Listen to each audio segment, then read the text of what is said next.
If you're listening to the replay of this live, be sure to punch that like and subscribe button and let me know and drop it below your 2 cents as we go throughout the live.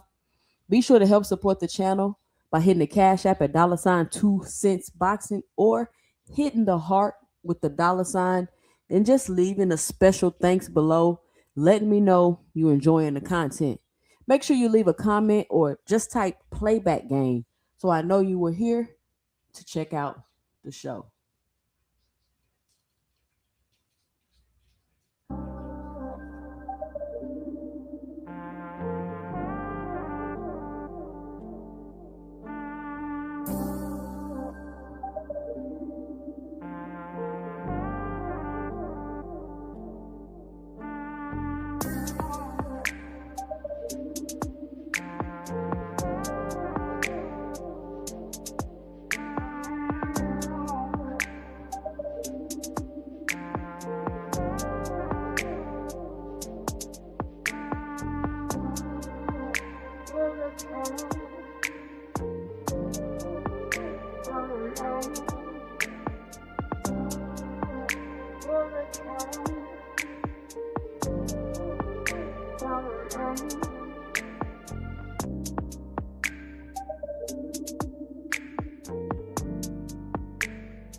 Hi, welcome to the channel. Jay, and this is our 2 cents. We talk everything boxing, and everybody's entitled to their own opinion. In today's live, we will be discussing upcoming fights. Naoya Inoue versus Junto Nakatani. We got David Benavidez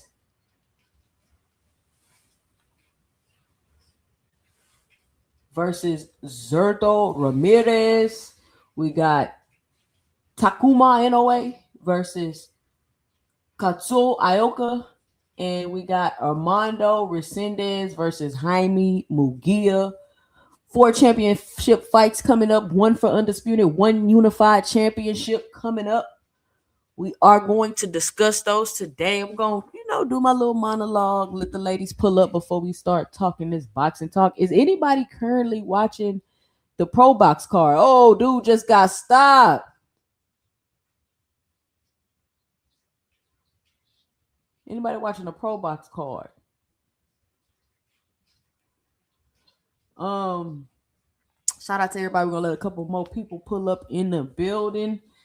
It's fight weekend. Anybody got money on the fight, bets on the fight? What is your card looking like? Let me know and drop it below. What is your bet card looking like? Let's pull it up. Let's check out some odds today. Check out the odds. Who got their bet slips together? What y'all got? Let me know.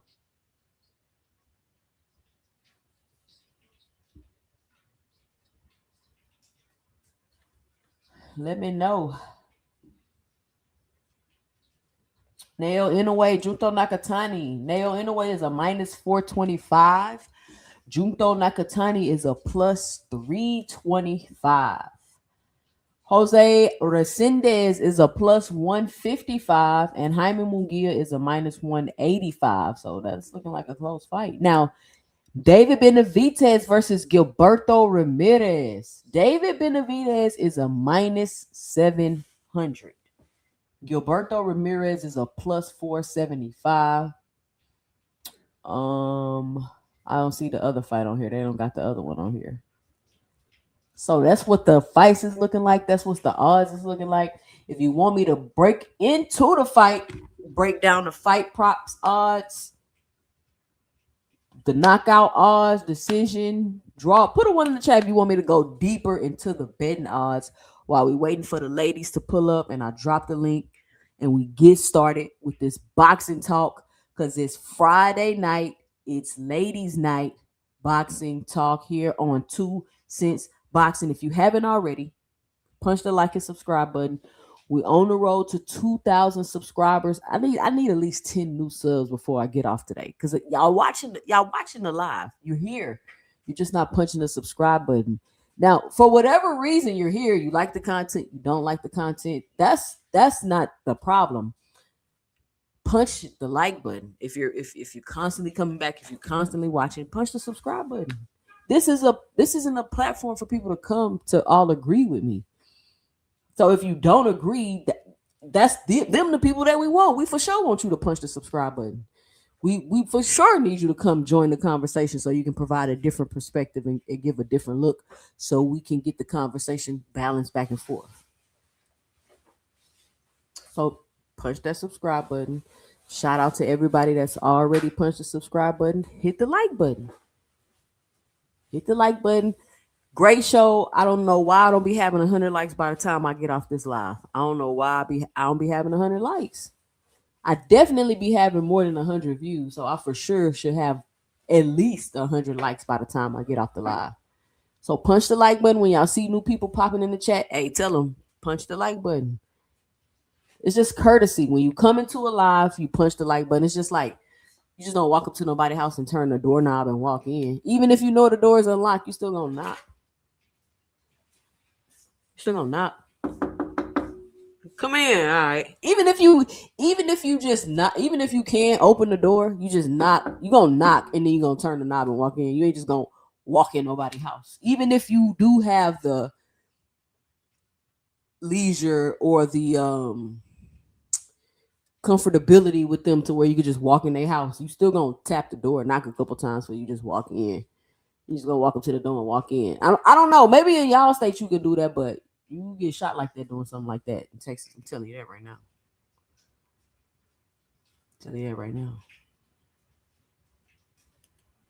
So I don't know. I just feel like boxing is slow right now, man. I don't know why. I mean, we got the big fights coming up this weekend. We got Benavidez. We got all that coming up. Cool. We talk about that. Cool.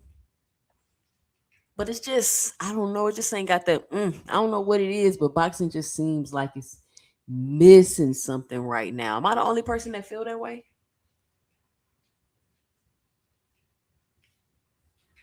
Kurt Heard in the building. He say, I'm here all Adderall up. Probably go to sleep before the show over. I thought people say you can't go to sleep when you taking Adderall. I thought they said keep you up.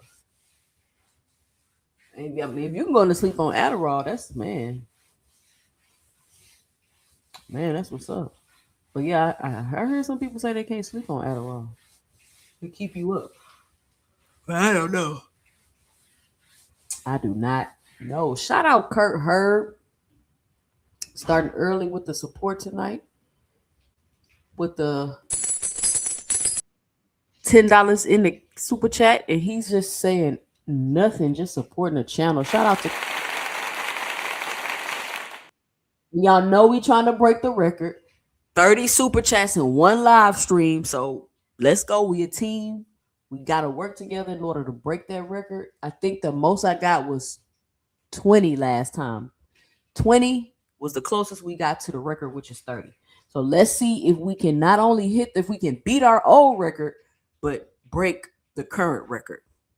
2 goals at one time. Shout out to everybody in the chat. Shout out to everybody that support the channel. Shout out to the people that hit the special thanks when they listening to the replay because they wasn't able to make it here live. I just want to let you know, definitely appreciate all of y'all. Definitely appreciate all of y'all. He say, I've been on it since 2nd grade. Man, well, I don't know if you can still go to sleep. If you can go to sleep, I guess your body didn't adjust it. Guess your body didn't adjust it. Well, let's go. Let's run them likes all the way up. All the way up. Run them likes up. I don't know if y'all watching the Pro Box card. I kind of want to share my screen. I don't know if Pro Box going to be tripping if I share my screen.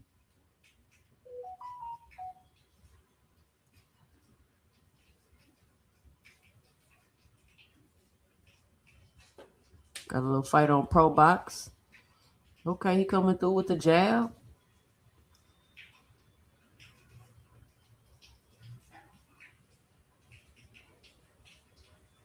All right, I don't know how much of that I could show. I don't know how much of that I could show. What the hell? Hold on.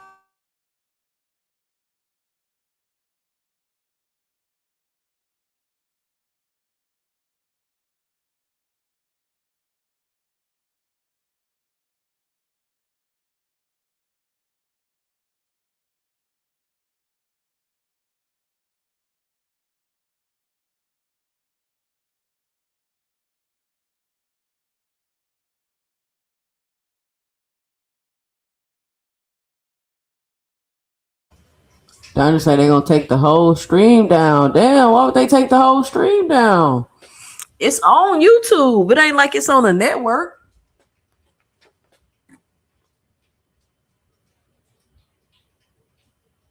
Prosecco on ice tonight. Okay. You drinking some Prosecco? You on your Shakur Stevenson? Okay. Gap 2 Gang say he on his Shakur Stevenson. Wine and hookah during training camp. Shout out to Randall 700 with the $4.99 in the Cash App. And he says support. Shout out to Randall 700 for the support to the channel. Dondrick say he on that tequila. Hold on, let me go grab my Moscato. That's what we doing tonight for ladies' night. That's what we doing tonight. Let me grab my Moscato. Let me call my son. LJ.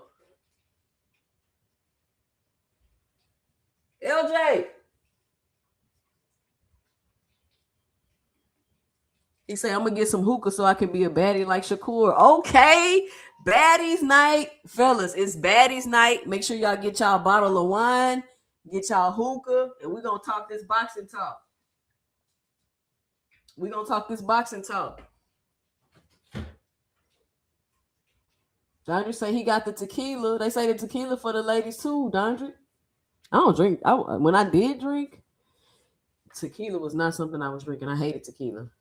Terrible experiences drinking tequila. I can't even smell tequila without feeling sick.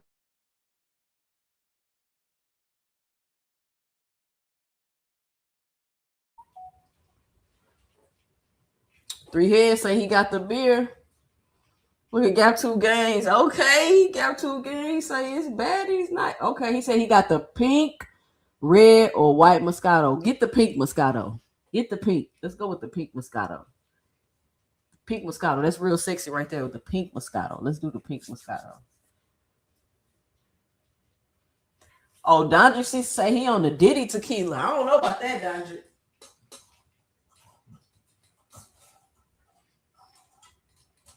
I don't know about that, Dondre.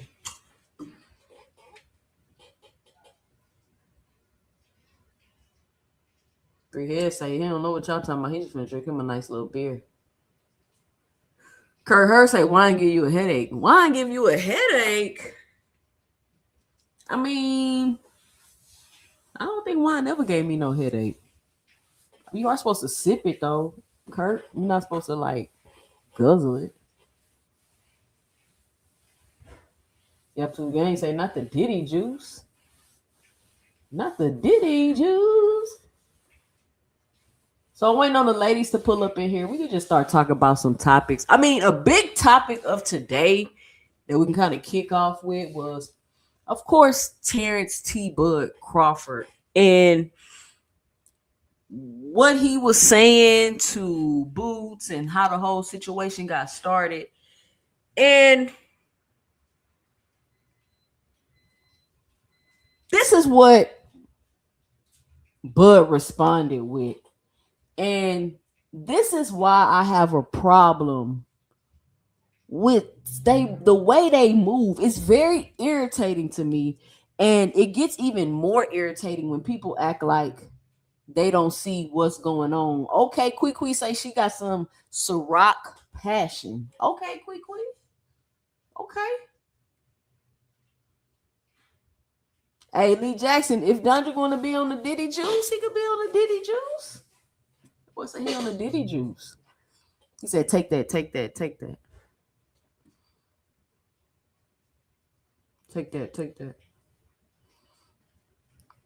Yeah, Diddy sold Ciroc. He promoted it. He promoted the Ciroc. So let's see what Bud's response was. I don't know. Put on one in the chat if y'all have seen Bud's response to what's been going on. I'm waiting on the ladies to pull up, and then we're gonna start talking this boxing. But we know how it go down. We got to get the current events, the current topics out the way. So put a one in the chat if you have seen Bud respond to people responding to what he originally put out, responding to what Jerron Boots Ennis said. Let me repeat that one more time. I want everybody to stay with me. Put a one in the chat if you've seen Bud's response to people responding about his response to what Jerron Boots Ennis originally said in an interview when he was asked a question. Quee said she's seen it.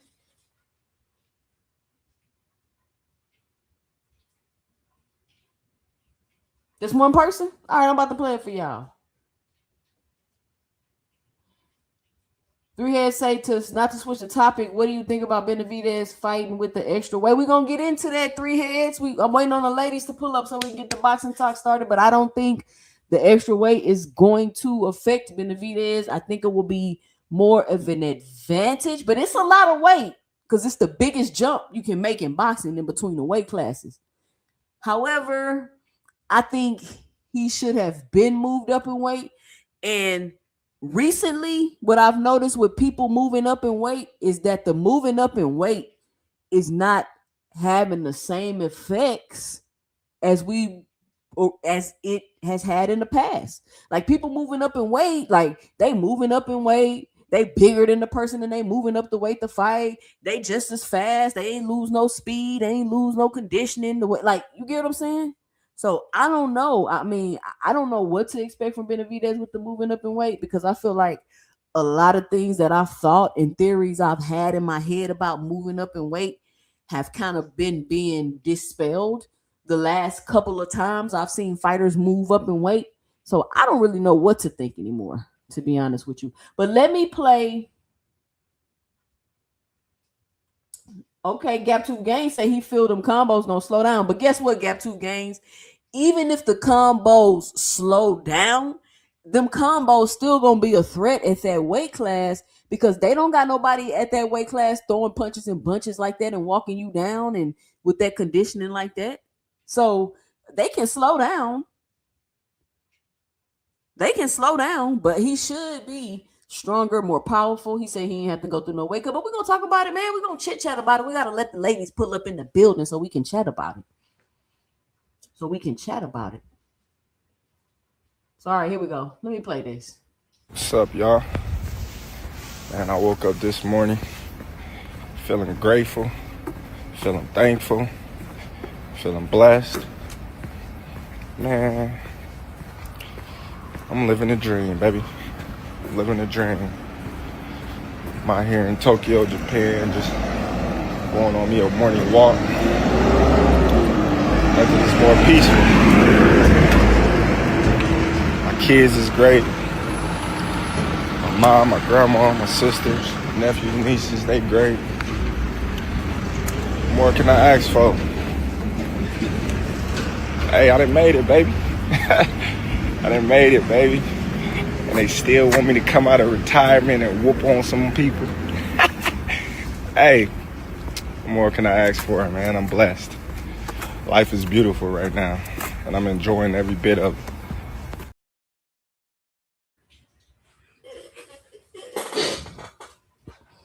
Put a one in the chat if y'all want Bud to come out of retirement. I need participation. When I'm saying put the numbers in the chat, it's because I need the feedback. I need the participation. I don't got everybody up here on the panel. And then when I do got people on the panel, it's the same people. I don't even get the new people in the chat clicking the link, coming up and talking. Well, everybody gonna bite your head off. You see, we be up there chilling, conversating. I mean, it get a little heated every now and then, but that's who really finna be going back and forth. It ain't like you gonna come on a panel and we just gonna attack you. But put a one in the chat if you was like, damn, I wish Bud would come. I can't wait till Bud come back. I can't wait. Because you making this video, oh, life is good. People still wanting me to come out of retirement and fight people. Once again, this is the Shakur Stevenson shit. You come on the internet and you say you will end somebody's career, right?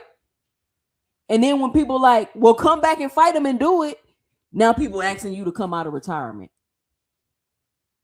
You're the one that is putting that in people's head, because you're on the internet saying you would end somebody's career, which is a fight that your fans and people have been asking for before you even retired.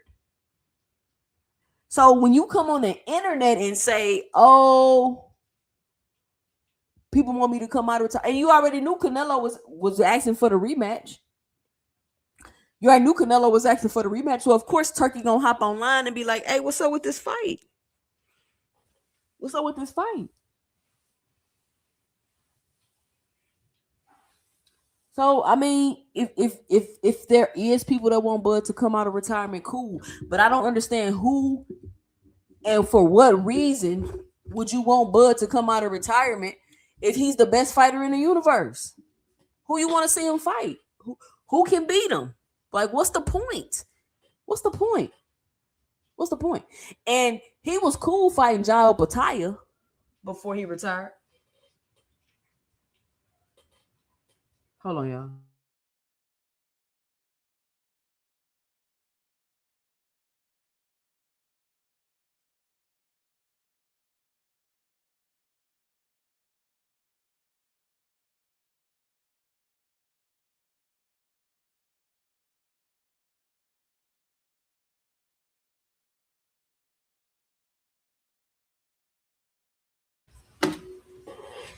Do I have any wine in the refrigerator? LJ? LJ, do I have any wine in the refrigerator? Well, put that bottle in there. Put it in the freezer. All right. I mean, I don't know. Like, I'm not gonna lie. I'm over the Bud arguments. I'm over the Bud debates. Like, I'm over it. Like, can we move on, please? When Bud said he was retiring, I was like, yes, we can move on. No more Bud crying debates, Bud buddies, none of that. Cool. But now, if you feel like you can beat Bud, it's like you're offended. It's a cry fest. All this crazy stuff going on. But y'all know what it is. It's Ladies Night, the review show. So let's see what videos I got saved up from the week. Because what I do is I go through my Twitter. I try to save up, tweets and videos to bring to y'all so we could discuss on the review show. First, let's start with the 2 cents boxing timeline on X. Put a 1 in the chat if you're following put an X. Type an X in the chat if you're following me on X, Twitter, whatever you want to call it. I'm getting a better job of calling it X. I told my friend, she called me. She was like, "What you doing?" I was like, "I'm on X." She was like, "What? You on X?" I said, "Yeah, I'm on X." She was like, "What? What the hell are you doing on X?" I'm like, "What do you mean?" She was like, "Girl, I thought you was talking about something else." I'm like, "Girl, I'm talking about Twitter. What is wrong with you?" She was like, "I was finna say, you're tripping." Let's see. People in boxing insisted Saudi had unlimited funds for these vanity projects. Turn out they're broke. PIF on cutting off LIV. Substantial investment required by LIV Golf over a longer term is no longer consistent with the current phase of PIF's investment strategy. This decision has been made in light of PIF's investment priorities and current micro dynamics. So I don't know if you all have heard, which I'm sure you may have heard by now, LIV has no more funding from the Saudis. They have decided to pull all of their investments out of sports, which is, I read that to y'all a while ago. I put the link in there so y'all can go read the board meeting in 8 minutes. And they all said, hey, listen, we're pivoting out of sports right now. We got more important things to worry about. So there are a lot of people worried right now and that are wondering, hold on, let me get this Cash App 1 second. We got a Cash App. Let me get this Cash App. All right. Shout out to Ramon Seafood with the $3 in the Cash App. It says for the tip jar. Shout out to Ramon. For the channel. Come on now. Shout out Ramon Seafood. He says 2 cents put up a super chat goal. I don't even know how to do that yet, Kurt. But the super chat goal is 30. We're trying to break the record. The first record is 20. That's the most we've gotten since we started the contest. But the actual record is 30 plus. So if we get to 30, we break 2 records in one night. So let's do it. Let's do it.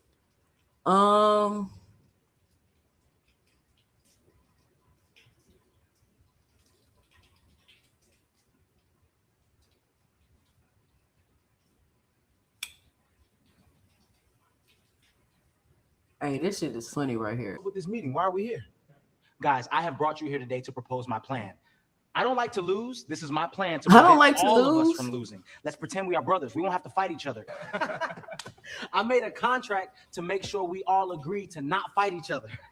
Each other. Yo, that's a good idea. Let's do it. But Shakur, we are in the same division. What will we do if we're forced to fight? Listen, I will get all of the belts for us. You tell everyone you don't care get all of the belts. That way, no one can force us to fight, brother. But Shaka, what if I outgrow my division and I have to move up to yours? Listen, little Ray Ray, when I move up, you move up. And come train at my gym so that we will never fight. What about us, Shakur? We are both champions at 140. Gary, tell him you want to fight me last. When the time comes, I will move divisions, little bro. Shakur, what about when you move up? I don't want to fight you, bro. Richardson, sign to Zuffa so that we won't fight. Before you sign, call me out so that it is not suspicious. Now sign the contract to be boxing brothers. Why they want me here so bad? We are not friends. Man, I'm going after all of y'all. There's no friends in boxing, clowns. Abdullah, no, please. I won't let these frauds ruin boxing. I'll go after all of them. Abdullah, no, please. Why they want me here so bad? Hey, that shit is funny. This shit is classic. I don't know what's wrong with some of y'all, man. SBG, you say you sent the super chat, but it didn't show up, but they took it out. I don't know. They probably gonna put it back because I didn't get no super chat.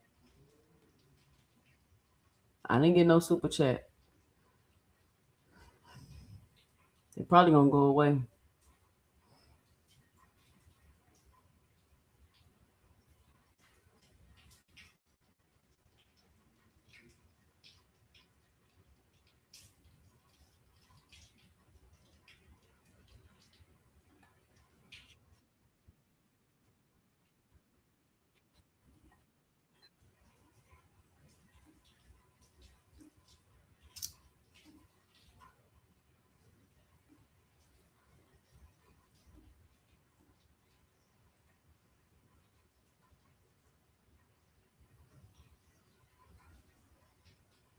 Hold on, y'all. I'm trying to find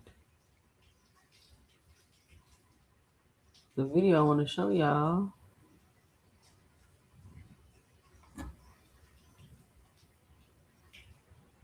It's not showing it to me.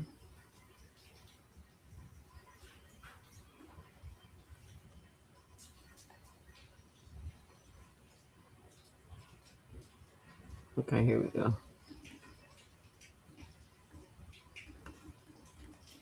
And I want to understand, why does everybody want to fight Conor Benn all of a sudden? Like, what? Like, this is blowing. This is baffling to me. I'm not understanding what's going on. 7, and that seems to be. But you've talked a lot about going to 147, and that seems to be a money division right now, right? Devin Haney is there now. Ryan Garcia is there. Teofimo Lopez is moving up there. When do you plan to move to 147, and who is the big name that you want to fight first to make a statement to the division? I want to fight Conor Benn. Shouts out Conor Benn. Ooh, You're a great fighter.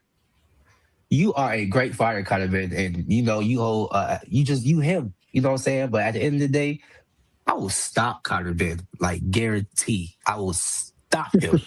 Easy money. Easy. You know what I'm saying? So I would love to fight Conor Benn. When I move up, I would love to fight Conor Benn or Devin Haney. But bro, give me Conor Benn. I'm stopping him for sure. It's unbelievable. Everyone calls out Conor Benn. You're right, Max. It's unbelievable. Why is everybody calling out Conor Benn? You see Conor Benn struggling against Regis. You see Conor Benn get beat up by a drained Chris Eubank.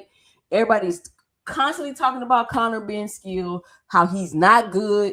But yet you got the best fighters that's supposed to be out there: Shakur Stevenson, Ryan Garcia, Keyshawn Davis. Now all of a sudden everybody's calling out Conor Benn, and there's like no criticism, no backlash. We over here in America acting like Conor Benn is somebody for real. Why are we acting like Conor Benn is somebody for real? Conor Benn is who? Who is Conor Benn? Like, he is. I don't want to call a fighter trash. I don't want to call a fighter a bum. Y'all never hear me do that. Y'all never hear me calling fighters trash and calling fighters bum. You may hear me say they not that good, right? Conor Benn is trash. He's not good. He's not even not that good. He's not good. Why did they dig up Conor Benn from the UK and bring him to America and parade him around with that thong hairstyle he got? And now all of a sudden everybody's calling out Conor Benn, and people sitting back and acting like it's cool, there's no criticism. Nobody's saying, why are you calling out Conor Benn? They're okay with these fighters trying to get Conor Benn an easy fight. Who is Conor Benn? Matter of fact, he signed with Zuffa. He signed with Zuffa. Like, if anybody can let me know and drop it below, if you're listening to the replay, can you please let me know what I am missing with Conor Benn? It's clear Conor Benn ain't going to be able to make 147 pounds comfortably. He's going to get stopped by the first American fighter he fights at 147 pounds. Stopped. I don't care if it's Devin Haney.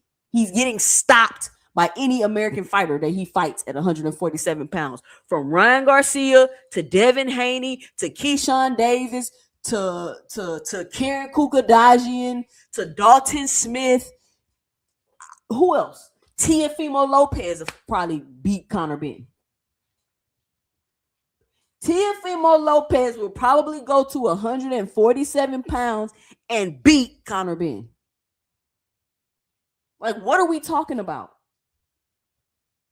It's irritating. Like, I don't know what other word to use. Normally, I don't care who these fighters fight, make the fights, this and that. But I'm having an issue with you bringing Conor Benn out of the UK, bringing him over here to the U.S. after your drug cheating scandal, after the scandalous stuff you just pulled on Eddie Hearn, with your made up $15 million one fight deal, so he can't match the offer, and whatever other kind of scams, flip flop flam thing y'all had going on with Dana White. You come over here, you make Regis fight you at 150 pounds, and it's a good fight. You in a good fight with Regis. He got one leg and one arm. Regis was injured. Regis didn't even want to fight. This is the mindset Regis had going into the fight. He didn't think he was going to win. He didn't want to fight. He was injured.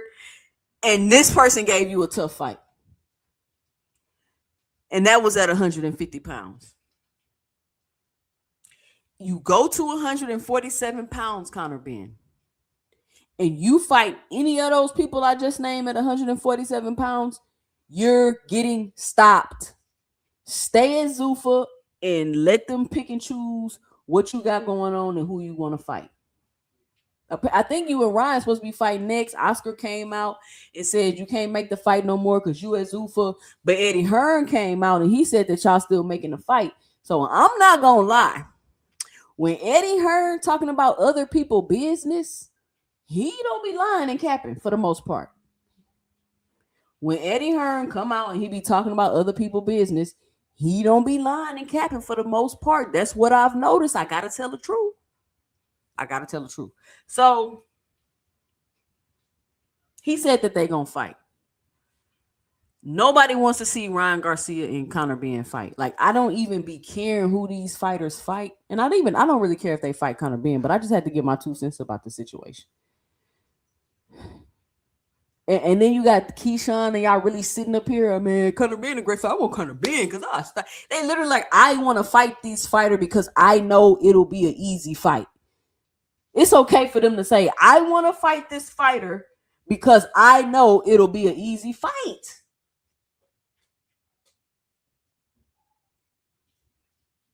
I just want y'all to sit with that for a second.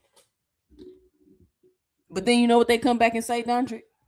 Well, it's a big money fight. It's a big money fight. Man, we'll see. I'm really sick of Conor Benn. Somebody beat up Conor Benn, please. Somebody beat up Conor Benn so we can stop this with Conor Benn. Because you come over here and you fight Regis, who we all know is done with boxing. Y'all pull Regis out of retirement. They pull Regis out of retirement to fight Conor Benn. That's what they did. And then Regis gave him a tough fight. If Regis wasn't injured, he damn near could have beat Conor Benn. Let's be for real. If Regis wasn't injured, he damn near could have beat Conor Benn.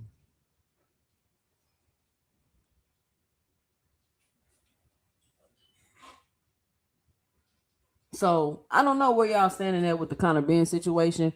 To hear Keyshawn Davis calling out Conor Benn, it's just, you got Shakur calling out Conor Benn. And then that's another thing.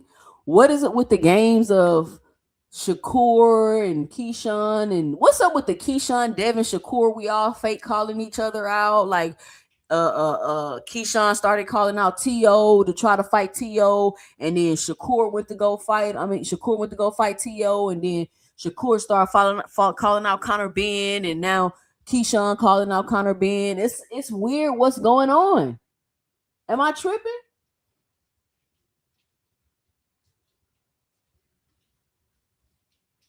Am I tripping? Because I feel like it's weird what's going on with this whole we calling out the same fighters. We tag team boxing champions of the world. Somebody need to make an AI. If you listening, whoever make the AIs, can we get a tag team boxing champions of the world AI, please? Can we get a tag team boxing champions of the world AI?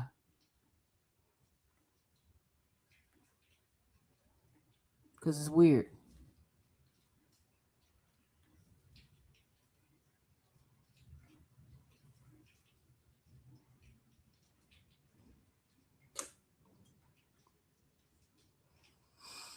Speaking of Teofimo Lopez, he was spotted in the UK training.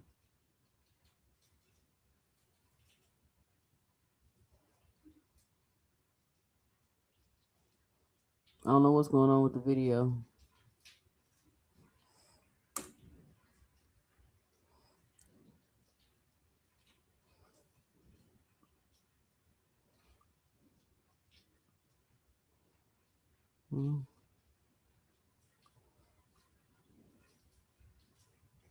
All right, T.O. spotted in the UK training. Shout out to T.O. trying to get back on track and get it together.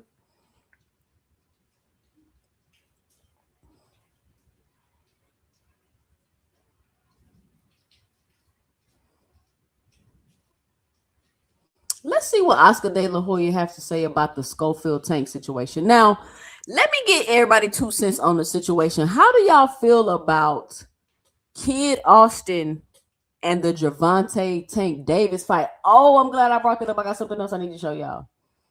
Man, I be just collecting so much stuff during the week, and by the time it gets to Friday, it be so much. I just got to get more organized, y'all. I be all over the place because I be busy doing 1,000 things.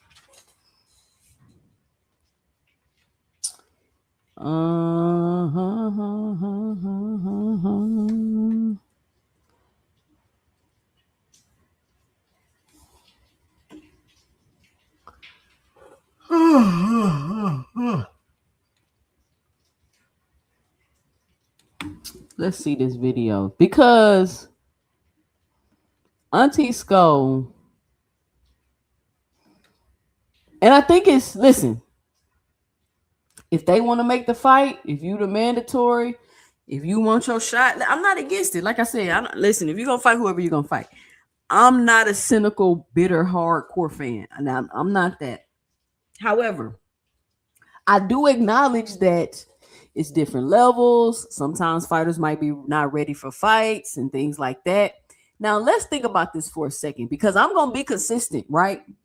Now, first, I'm going to say it's going to be hard for people to complain about Gervonta Tank Davis fighting Kid Austin because I remember having a whole debate that I won, but it got overturned, that Lamont Roach versus Tank was a better fight than Kid Austin versus Shakur, and people were trying to argue that Kid Austin fight was better than the Tank Lamont Roach fight. I literally had a debate on which fight was better. Shakur Soft Touch Stevenson versus Kid Austin, or Gervonta Tank Davis versus Lamont Reaper Roach. Obviously, I was right because the Kid Austin Shakur Stevenson fight didn't even happen. But the points that I tried to make, but the points that I made was that Kid Austin would have only been fighting his second 12-round fight, fighting Shakur Stevenson. He doesn't really have an extensive amateur background for trying to fight Shakur Stevenson. He doesn't have any championship experience. He doesn't have any big fight experience. He just lacks experience all across the board. So I didn't understand why people thought Kid Austin would be a good fight for Shakur Stevenson. Moving forward, he fought Tevin Farmer, which would have been his second 12-round fight, but he knocked Tevin Farmer out in the first round. So he still hasn't really got the 12-fight experience conditioning in him yet. So moving forward, I still have that same sentiment with him fighting Gervonta Tank Davis, even though y'all are saying, oh, it's the mandatory, which if it's the mandatory, it's the mandatory. But for some reason, I don't know. I don't know why Auntie Skull wants to feed his son to Tank Davis. I don't know why he wanted to feed him to Shakur Stevenson. I don't know why he will not let Kid Austin develop. Let him develop as a fighter. You trying to finesse and get the big fight game, like, oh, give us a shot. I've been in the ring. Like, you're trying to feed us like we haven't seen Kid Austin in the ring. Like, we haven't seen Kid Austin sparring. Like, we didn't see the Kid Austin Abdullah Mason sparring. Nobody, it doesn't mean he's a bad fighter. He's just not on the level. And it seems as though you're not giving him the opportunity to develop to that level because you're so hell bent on just getting him into a big fight. And I'm gonna play the clip. Let me see if I can find the clip.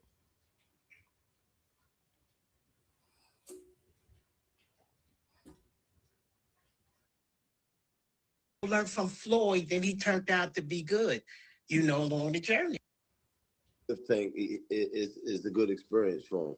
We get a chance to prove it, or Coach Kenny is laughing at this dude, man. Yeah, as a boxer, that's what makes you great. The house paid for. Now go have fun. Whatever happened in boxing. And the thing is, my son, win, lose, or draw, it don't stop his career. It only made sure that he made the bag so his family is secure. So the rest is just the icing on the cake. Our goal is to make sure our young man is straight. He will make millions for this fight. His kids is okay now. The house paid for. Now go have fun. Whatever happened in boxing. So people gonna think what they want. Nobody capping. We're number one. You supposed to challenge the champ. Win, lose, or draw. You lose, you go back down. You build back up as a boxer. That's what makes you great. Absolutely. I mean, right? So, Senior, when you came in, you felt like this would be a tune-up for Tank and a tune-up for Floyd. I feel like, I don't know about that statement. You know what I mean? Why you feel that way? I didn't say it. He said it. He said tune-up. Right. That means a lot. Yeah, both of them haven't been in the ring in a year. They both the tune-up for both of them. No matter which way it's going to go, they both been out of the ring over a year. Damn, it's been a year for Schofield already? Yeah. This man said, oh, I get his point. I get you, Auntie Sco. They both been out the ring a long time. But Tank ain't no tune-up for Kid Austin, Auntie Sco. He not no tune-up for Kid Austin. Come on. I get it. I get what he's saying, though. They both been out the ring a long time. And I mean, this is the thing, right? It just seemed like you just getting a pay. You just want a payday, Auntie Skull, because everybody know Kid Austin is not ready for no doggone Gervonta Tank Davis. He's not. And then you want to put him in there, ring rust, long layoff. Payday. You want payday? I know that. Payday. That's all you're trying to get is a payday. You're not gonna convince people that it's gonna be a good competitive fight. Kid Austin got tons of hoes and makes a ton of mistakes, bro. He's not on the level. Listen, I'm not tripping. It's the Mando. Get your shot. Anything can happen in boxing. Let's finish hearing what Auntie Skull had to say. That's June. It's about to be a year, and Tank is a year and a half. They both each other tune up, no matter how it looks. And my son, I've been saying he's the greatest of all time. When do we get a chance to prove it or go after it? This is a huge risk for my son. What happened if my son You're wins? going against the king. Right. What happened if he win? What happened if God forbid he stopped Tank? How is his life the next day? So with this journey of life, you got one life. Have fun, risk. Hey y'all, look at Coach Kenny face. Look at Coach Kenny. Look how he looking at this dude. Look how he looking at Auntie Skull. Coach Kenny funny as hell. Hey, Coach Kenny is sitting here throughout this interview acting like he is really taking this man serious. Coach Kenny is cracking me up. Fun. Go for it. What's the worst that can happen? You lose. Nobody expected you to win. So, it's a win-win for my son no matter what. Just getting in the ring is a win-win for him. Just to be in the ring with Tank is a good experience for him, For real. He will learn from wherever Tank teach him in that ring. He would carry that on throughout his boxing journey. And look at Canelo. What Canelo learned from Floyd, then he turned out to be good. Canelo was already good before he fought Floyd, Auntie Sko. That's how he got the Floyd fight. Because people actually thought Canelo could beat Floyd, Auntie Sko. He wasn't sitting around dipping, dodging out of fights, turning down fights, long layoffs. He wasn't doing that, Auntie Sko. He was not doing that. That's not what Canelo was doing. Canelo didn't turn out to be good because he fought Floyd. He was already good before he fought Floyd. On the journey. So it is what it is. I'm excited for it. I hope Oscar and PBC can make it happen. I hope the politics don't continue to go on the way they going. It's crazy. Gotta get the fans what they want, man. Yeah. Get the fans what they want. They want asses in the seats. Get the fans what they want. Now, Coach, you said I didn't say that about the tune-up situation. When you listen to those, do you feel like that could be a tune-up for Tank? It's a tune-up, just like Schofield said. It's a tune-up. He said it. I didn't. So vice versa is He's so Tank messy, dog. a tune-up for Floyd. He's so messy. Listen. I don't know how Mill City gets away with this, because I promise y'all, there's no way y'all would let me get away with being this messy. I promise y'all would not. Y'all don't even, people get all in their feelings about the little smart little jokes and shit I be cracking on. Little how I be just throwing little shade and jokes and stuff. People get in their feelings about that. So there's no way y'all let me sit on here and I don't know if it's because Mill City asks a question slow and calm that people don't think is messy. Maybe because he talking to men and they don't realize that is he being messy. I don't know. But Mill, it should be Messy City. It should be called Messy City. I don't see it, but Floyd see it. I see it. That's the thing. It all depends on when you chasing your dreams. It Kenny, all depends on what he y'all laugh. think. Look at Kenny's face. He trying not to Everybody laugh else so not gonna hard. believe it. It That's ain't why he for trying not to laugh everybody so else to hard. believe. It's for you to believe, and this is what my son believed. When he signed the Golden Boy, he asked him. It's on video. He asked Bernard. He said, "In 2 years, give me that fight with Tank." And that was 3 years ago. That's the whole reason he signed the Golden Boy. He's chasing his dream. He's seen Tank knock out one of his friends. First of all, y'all know Auntie Sko made him say that so he could film it. Third of all, if you was trying to get the Tank fight, why would you sign the Golden Boy to try to get a Tank fight? Auntie Sko, when Golden Boy didn't even want to give Ryan Garcia the Tank fight. Like, none of this making sense, Auntie Sko. But I digress. Burke Boxing Gym when he was young. And the whole gym was going to jump on Tank. And I was like, nah, chill, y'all. Like, Tank went in there, and that's when he sparred Elijah Pierce, too. So, kid friends. So, he grew up always chasing this guy of Tank. I want to get in the ring with him. So, it's something that motivated him. Pierce is the friend you talking about? No, he knocked out a guy named Cam.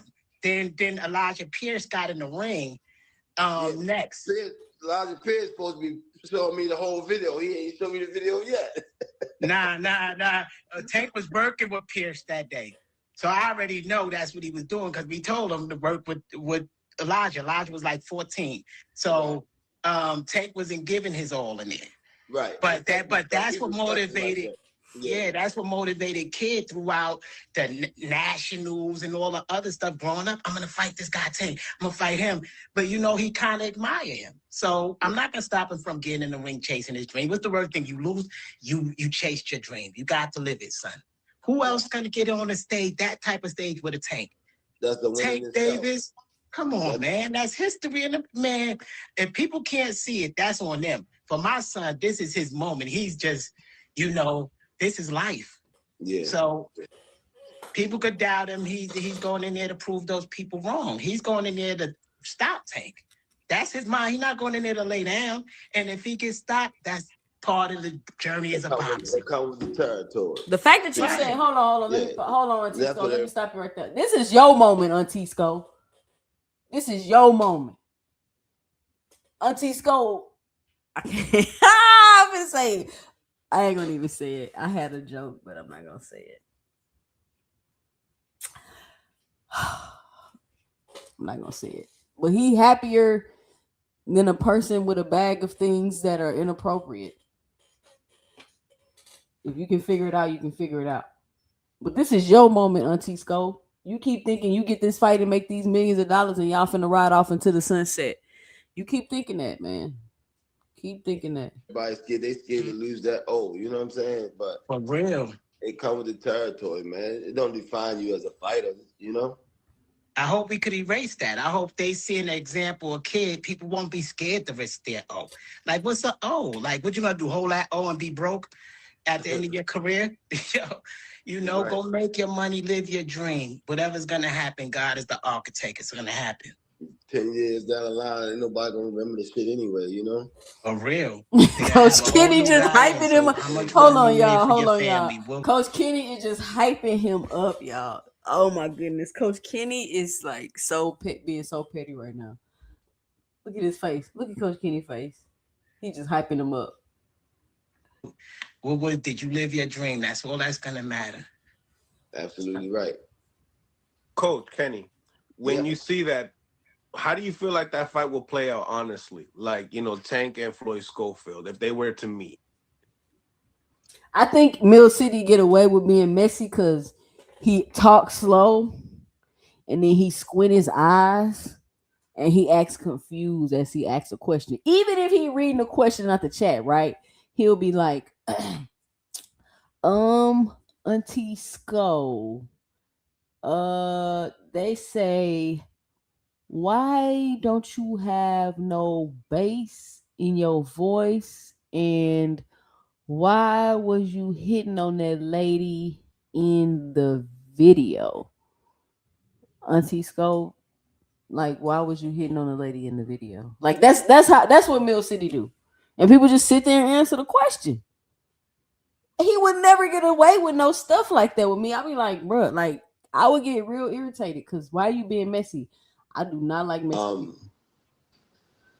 I'm rocking with my guy, For sure. But the way you see it, you know what I'm saying? I don't think if Schofield got experience, he working in the gym. I know he put on a lot of muscle. Mm-hmm. Aircraft Terry, please give me examples of me being messy. Go. Give me examples. Give me 2 of them. Give me 2 of them. I'm very straightforward and direct. Nothing messy about me. You know exactly what I'm meaning. You know exactly what I'm asking and why I'm asking. Nothing messy about it at all.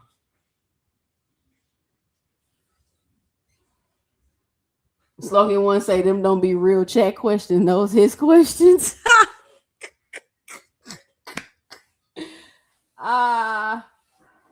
No, aircraft carrier. You're not finna keep getting away with that. You always want to throw rocks and then try to dip out when the confrontation comes. We're not doing that. You're gonna have to stand your ground. You're gonna have to stand your ground. I've been letting you slide with that long enough. No more. No more, aircraft. You're gonna have to stand your ground. I gotta take the trainer wheels off. Calling Bud a juice monster. I've never called Bud no juice monster. You never heard me say that. You just made that up, NHA.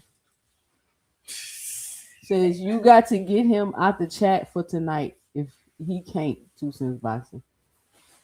You notice he be doing that too, huh, Dondrick? I've been letting him slide. He like to talk shit. Then when you be like, what? He be like, oh, my bad, 2 Cents. You got it. I don't want no trouble. Nah, man, stand on that. It won't happen again, Queen. I don't want to hear that, aircraft. Cut it out. My husband laughing at you in the background. Why you laughing?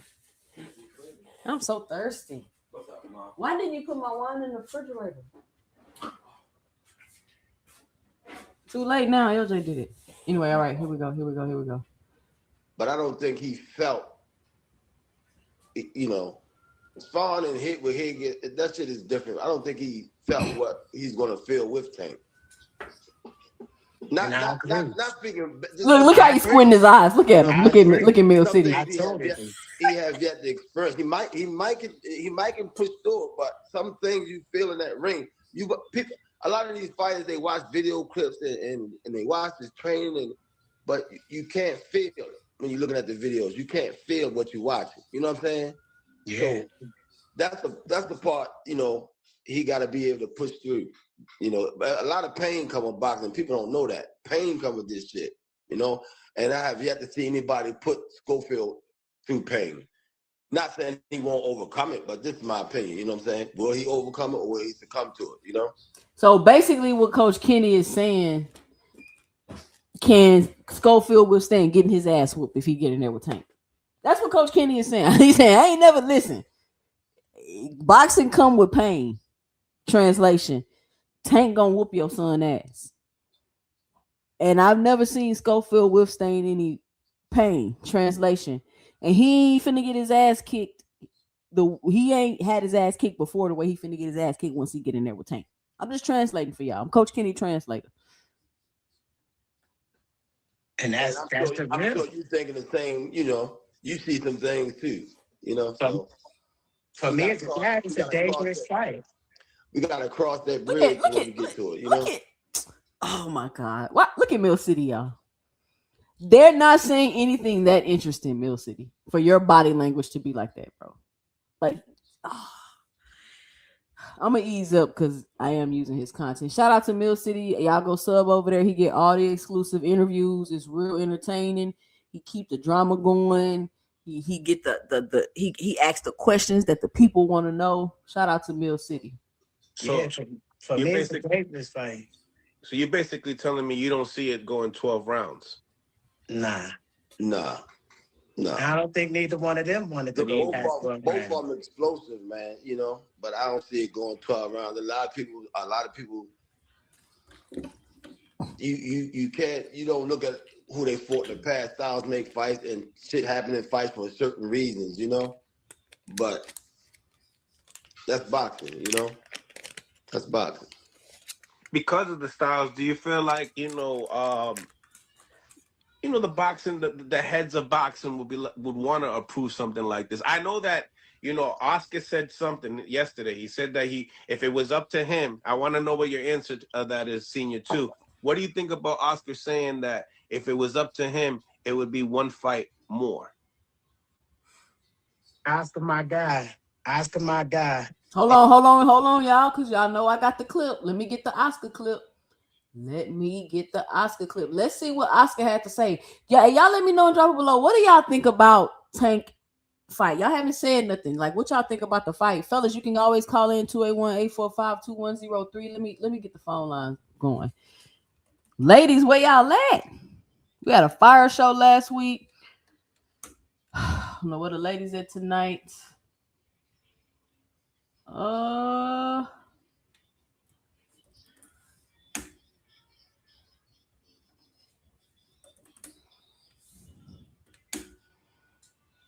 This is ladies' night, and I feel alright. Oh yes, it's ladies' night.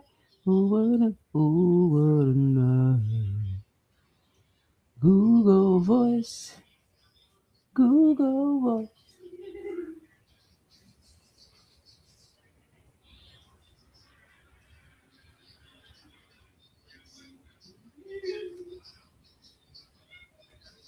All right, fellas, I got the phone lines open if you want to call in. Hold on, y'all. I'm getting too many windows open. Getting overwhelmed. Let me get it straight. Let's pull up the clip, the video. Let's share the new screen.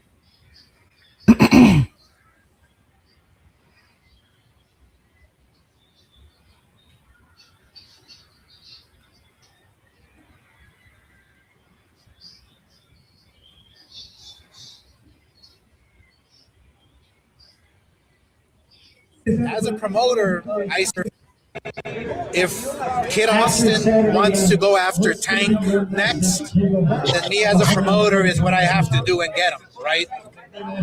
As a promoter, I still feel that I would give him one more fight and then go after Tank. But if he wants it right away, let's go. Let's go. It wouldn't be the right decision in my eyes. But if the father and the kid want it, then that's what I'll have to push for. If Kid Austin... Let me tell y'all something. Oscar De La Hoya is so terrible at capping. He's terrible at capping. He blinks a lot. He starts talking slow. He starts doing that thing where he dip his head forward. Like, that's how you know. That's how I've been watching Oscar. What happens is you start to watch so many of these interviews with people, and I'm familiar with body language. You know, I can read body language, but you start to watch it. You can start to tell when they're being genuine, when they're being authentic, and when they capping. And right there, Oscar is capping. You know, doggone well, Oscar is not finna do because they want it. When you know what would be better as the promoter, and you've been investing into this fighter. So honestly, I don't think that Oscar would even like he talking about they negotiating because Auntie Sko keeps saying they're negotiating. Let's go back to Auntie Sko. Auntie Sko keeps saying they're negotiating. How you know Oscar not finna mess up the negotiations? All right, let's finish the interview. And sometimes in the house, you're supposed to keep things in house, and you talk to your people in the house. I feel anything that go outside the house is kind of fucked up. Hannibal say, I thought it was the coke. Well, you know, drugs will kind of alter and make the body language a little harder to read. So maybe the blinking and the leaning forward and the looking antsy and anxious, it could be the coke, Hannibal. You're absolutely right about that. But I think he capping though. I'm not gonna lie. I think he capping. You know, so I heard it myself when I heard it. It's like, damn, that's the fighter. How he's supposed to look at you now? Do he believe in your son? That's right. That's what Kid gonna look at like, yo, do this guy really believe in me? Damn, he go and tell the world that he's doubting me. Like, it's the truth, bro. It's not about believing. At least rock with me and give me a chance. And if I fall short, then you say the bullshit. But at least let me try. So for Kid, you know, he's gonna feel how he feel. But for me, with Oscar's still my guy. Just make the fight happen. Oscar might be shocked. I mean, they counting Kid out before he even got in the ring. They saying that Roach is better than Kid. Like even if Kid didn't win, if Kid make it 12 rounds, his value go up. Even if he don't win, if he could make it 12 rounds with Tank, his value skyrocket. I'm telling y'all now, Auntie Sko's goal is to get in that fight, look halfway decent for a round or two, get your ass knocked out, and you think your value gonna go up. But this is what people fail to realize about the people that Tank fights and they quote unquote value goes up. They can fight. They're good fighters. They're good competitive fighters. They're skillful fighters. This whole narrative that everybody keep crying about, Tank ain't fought nobody, it doesn't make any sense. That's why they go on and perform and do the things that they're able to do. It's not because they fought Tank and lost that all of a sudden they just blow to superstardom. Like all you got to do is fight. No, you got to be good fighters. The good fighters are able to take the Tank ass whooping and capitalize on it because now they have a little attention. And when they move on and continue to fight and people continue to watch them, people see them and realize these are good fighters. They actually got skills. They're becoming champions. They're moving up in weight classes and becoming champions. They're still being able to rank in the top 10 in their weight classes. It's not simply because you fought Tank.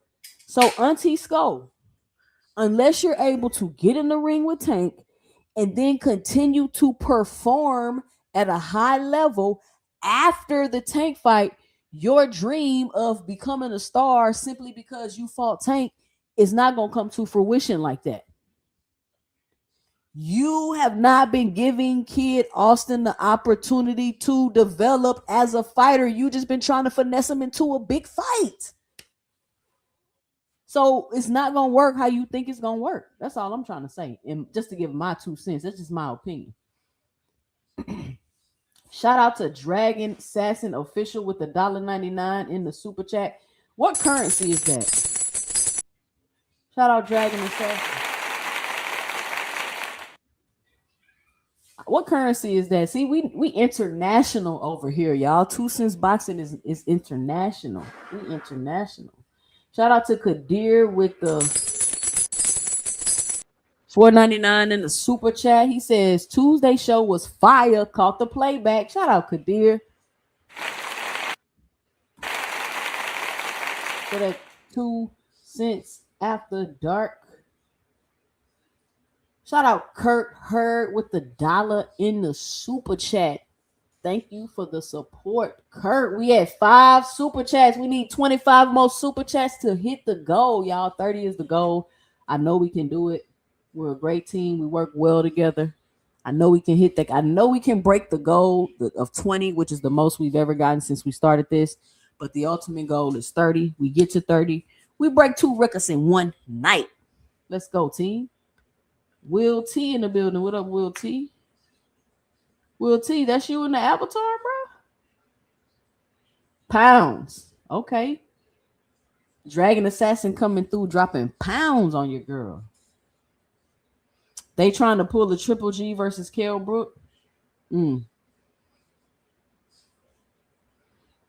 Everybody. So- Tank knocked out dudes and their volume went up. You know what I'm saying? They For became real. tough. And they For become going 12, it's definitely going to go up. That's why. Tank is the measuring stick. So for me, my goal is make sure my son make it out of there alive. That's the whole thing. My son haven't been hit by somebody explosive like Tank. Right. But that's the fun part of boxing. Like, I want to see my son, a dad supposed to be like, boy, go ahead, go do it. Not tell his son.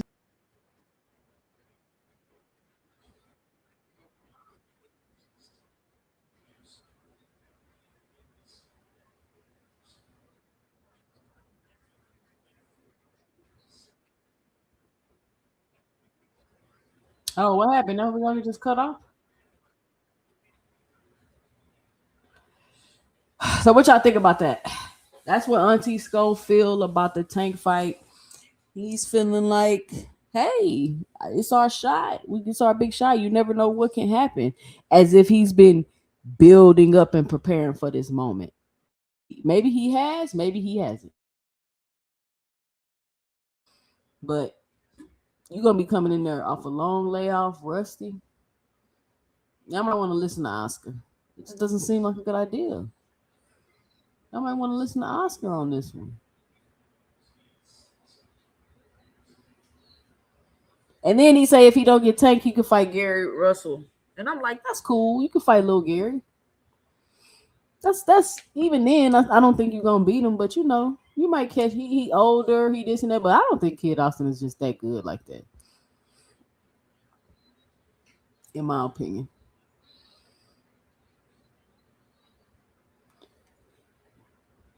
Let me see what else we need to review. See what else we need to review. Floyd ain't got no money. Mayweather now in trouble with the IRS. Apparently, he had a fight scheduled maybe somewhere in Japan or something like that. And they're not allowing him to update his passport because he owes the IRS $7.5 million or something like that.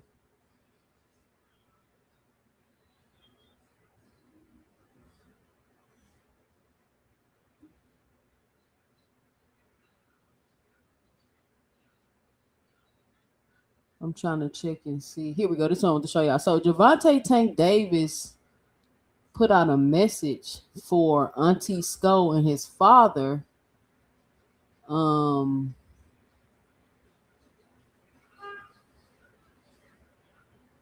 Let's take a look at what he had to say. So Gervonta Tank Davis hit up Auntie Skull in the inbox, and I'm guessing this is real.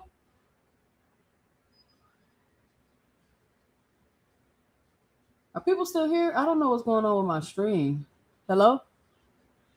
The chat just went blank.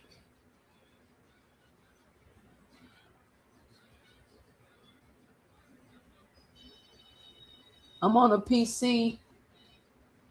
What highlighted stuff? Okay, the chat just came back. Okay, so I'm not sure how real this is or not, but I think it might be real. Gervonta Tank Davis hopped in Auntie Skull's DM, and he said, "You gonna get your son head knocked off, you old FG word." And he's a B word. That's what Tank said. Auntie Skull responds back with the smiling face emoji. "We just want to share the ring with you because you are great." And I kept telling y'all that. I kept telling y'all that. And You keep telling y'all that man is great. You keep telling y'all that man is great. honest. Since we being honest, let's be honest. Let's be honest. Since we being honest, Kid Austin is not ready for a Gervonta Tank Davis fight. He has not been building himself or developing himself for that caliber of opponent. I didn't even think he was ready for the Shakur Stevenson fight. See, I'm keeping it consistent. This ain't no flip-flopping. The last fight he had was Tevin Farmer, and that was 1 round. He's only really had one 12-round fight his entire career. But if that's what they want to do, you want to challenge yourself, you want to, hey, it is what it is. It's boxing. Anything can happen. Anything can happen. Tank been unfocused. He been dealing with this and whoop-de-why and this and that. Anything can happen.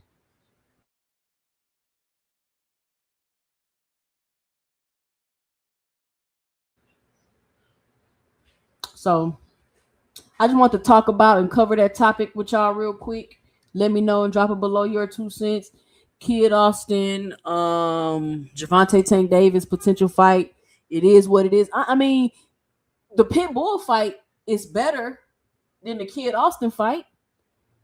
It's both a tune-up. It's both to see where Tank is at. But wouldn't you agree that taking Pitbull as a tune-up when he's the number 1 competitive fight on your contemporaries list of fighters to fight, that's pretty wild to me.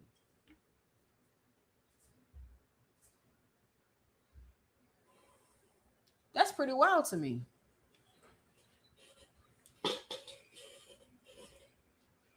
Baby, can you open this? I don't know what's going on with my hand. Shout out to Big Dog Willie in the super chat with the $2.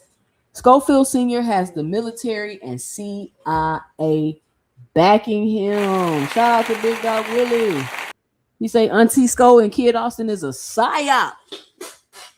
They working with the military and the CIA.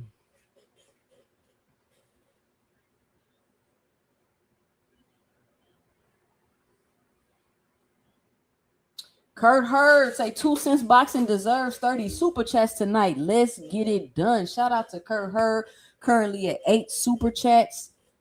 I know we can get it done. I know we can at least break the record of 20. That's how close we've gotten. Oh, we got Jupe in the building. Let me drop the link so we can get started. SBG Mello, you say you sent a super chat? SBG Mello with the $5 in the super chat. Just showing love to the channel. Shout out SBG Mello.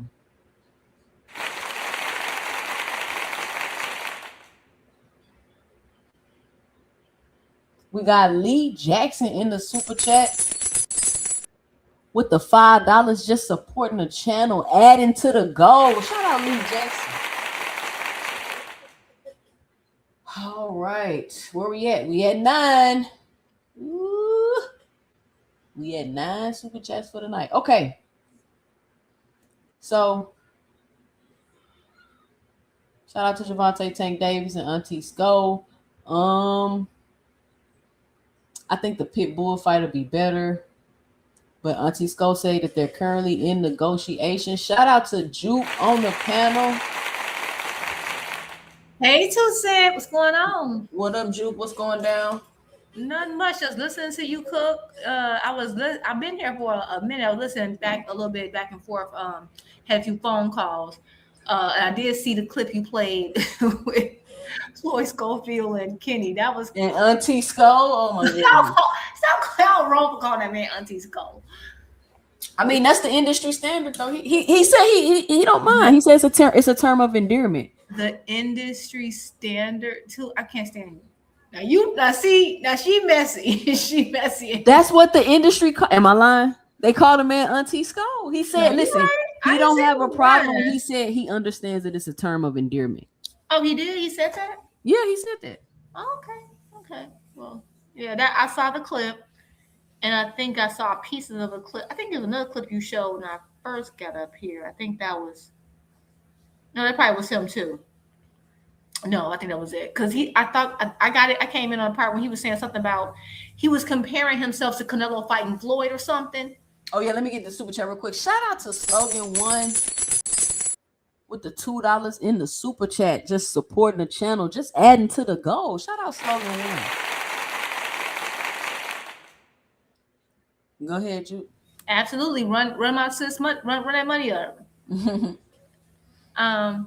Yeah, I was listening to the part. I think when I was in here like a few minutes before he said something about he was like, oh, it's kind of like this is a win-win for my son, and basically like it's the same thing as if Canelo had to fight Floyd, and then when he fought Floyd, he lost, but it was all good. He was comparing it to Floyd, and Right. I want to say you were absolutely right. Like that's a terrible comparison because Canelo was like I think he was a division in more than I think he was a champion in more than one division before he fought Floyd. Mm-hmm. And he had just beat Austin Trout, who in Trout was a problem back then. Like Trout was giving everybody problems. He had beat Trout. I think I believe he was a champion in more than one division. If anybody don't recall, the buildup between Floyd and Canelo was called the One because they thought that Canelo was the one to beat him, and it's like who's really the one in boxing? Like Schofield ain't at that level. However, I get what his dad's saying because you're right. Like if you're gonna risk it, it almost feel like you're like, okay, you're afraid that with all these different challenges, there's a chance that your son could lose or win. So at this point, you're like, I might as well get the biggest bang for my buck going out. But it's not a calculated risk though. It's a money grab. No, absolutely. But I think that this is just listen to him. What I'm thinking, I agree. I think they're like, okay, they've seen, we've seen him have some shaky fights. We saw him look good his last fight, although it's been a long time. He's pulling out of fights, and he's pulled out a few fights as well. I think it is kind of calculated. I think it's not complicated. I think it's this. At this point, if you look at that 135, because 135 still got some good fight, a lot of good fighters, and there's a lot of fighters that could potentially beat him, right? If you're gonna risk losing, I want you to lose to the cash cow. And because think about it, if you lose to Tank, it's still a win-win. He's right about that. It's a win-win. You lose to Tank, you become a bigger star. No one has lost to Tank and like is suffered for it. But did you hear me when I was like saying why you become a big star after Tank? It's not because you fought Tank that they're becoming big stars. It's because they fought Tank, and since they fought Tank, people keep their eyes on them and follow them and watch them, and you see they're actually good skilled fighters. They go on to win championships. They continue to stay ranked in the top 10 within their divisions. It's not just because you fought Tank. So you know what you said? And I just feel like he hasn't been letting his son develop. He's just been trying to wait to hit that lick. Like you haven't been letting him develop to once he get the Tank fight, proceed on and become that name or that star or whatever his fate is gonna be. You get what I'm trying to say? Yeah. No, you know what? Tuesday, that's a amazing observation. I agree 100%. I think that even though you're 1,000% right, I don't think Floyd Schofield Sr. sees it that way. I think he sees it as if we fight Tank and we lose, it's gonna be okay because we're gonna get the notoriety from fighting Tank, not realizing that you're right. If you really think about it, Tank stardom does help you in the beginning, right? It really does. Like perfect example to what you're saying. Lamont Roach. Lamont was buzzing, sizzling at the Tank, right? I mean, he had the streams going off, interviews everywhere, all this, all that. Fought Pitbull. Who's talking about Lamont Roach? I'm not saying that we still want the fight. We definitely want the rematch. No one's saying that we don't. I know he didn't just get knocked down. I'm sorry, I'm watching pro boxing. You watching pro boxing? Yeah, I know he just get okay. Wasn't that the snitch? Is that the snitch guy? That was a different guy. What is the guy that was sneaking in? What's his name? The guy from the guy who's fighting right now. Anyway, what's about that later? That's a whole other thing. Anyway, I think that Floyd Schofield thinking that, oh yeah, he's gonna fight and blah blah, and we're gonna be hot as fish grease because we're associated with Tank. And you're right. Initially, yes, you're gonna be hot as fish grease, even if you get beat by Tank. You're still gonna get some buzz, but you still have to. But the reason why other guys have maintained that buzz, like you said, they went on to win championships, they went on to do things and prove that they were worthy. Right now, everybody else wants to fight them. If Floyd Schofield gets whooped by Tank and then you get whooped by somebody else and get whooped by somebody else, no one's going to care. You have to develop, and you just not going to absorb everything in one fight from getting beat by Tank. You know, and also they show skill. So I agree 1,000%. But yeah, like kind of like Lamont's a really good fighter, right? And you know, and I'm not saying I think he's still like on the radar. But I do think that chipped away at that buzz because there was no tour after the Pitbull fight, right? But everybody else, Rolly continues to climb. Ryan Garcia went on to do some great things, like become a champion. Everybody's been making their mark. His whole resume is flourished. So, yeah, if I was Tank, yeah. That's why those narratives get so dangerous. The Tank ain't fought nobody, and you just a star because you fought Tank. I don't know if people really start believing that. Like I don't. I thought that was just like, you know, fan talk, hardcore fan talk, but people really kind of start believing that. Like, did Bill Haney really think that him and Devin and Garcia was gonna do Tank numbers? Did he really believe that? No, I really believe it. I think, and this is just they use this in marketing, advertising, politics. The reason why people repeat things over and over again is because sometimes eventually it's like a hack with your brain. If you repeat something over and over again, that's why songs get catchy, right? If you repeat something over and over again, your brain will start to believe this truth, even if it's a lie. That's what's so dangerous about repetition. That's why they actually do things in repetition. That's why people lie, and like they'll force a narrative over and over again to kind of force it into the mainstream consciousness. I really believe that was the downfall. I'm not saying downfall because Haney's still a champion, he's doing great, but I think that's one of the things that hurt him. I think that their own propaganda kind of backfired on him. I think that's why he underestimated Ryan, because everyone was like, Tank doesn't fight anybody. Tank doesn't fight anybody. Everyone's trash. Tank doesn't fight anybody. He only gets wins by knockout. Everyone, think about it. If you just keep hearing that, and then you're saying it, and your followers are saying it, and these YouTubers are saying it, and everyone's saying it for years and years and years, you start to believe it, and you start to downplay. Think about it. Everybody downplayed everything, and then every time they fight someone he easily beat, they have problems. Every time, no one easily goes through anybody he's fought, but you told yourself they were trash. You told that, and so now you getting ready to fight Ryan. Yeah, I'm gonna do this. I'm about to do this to him.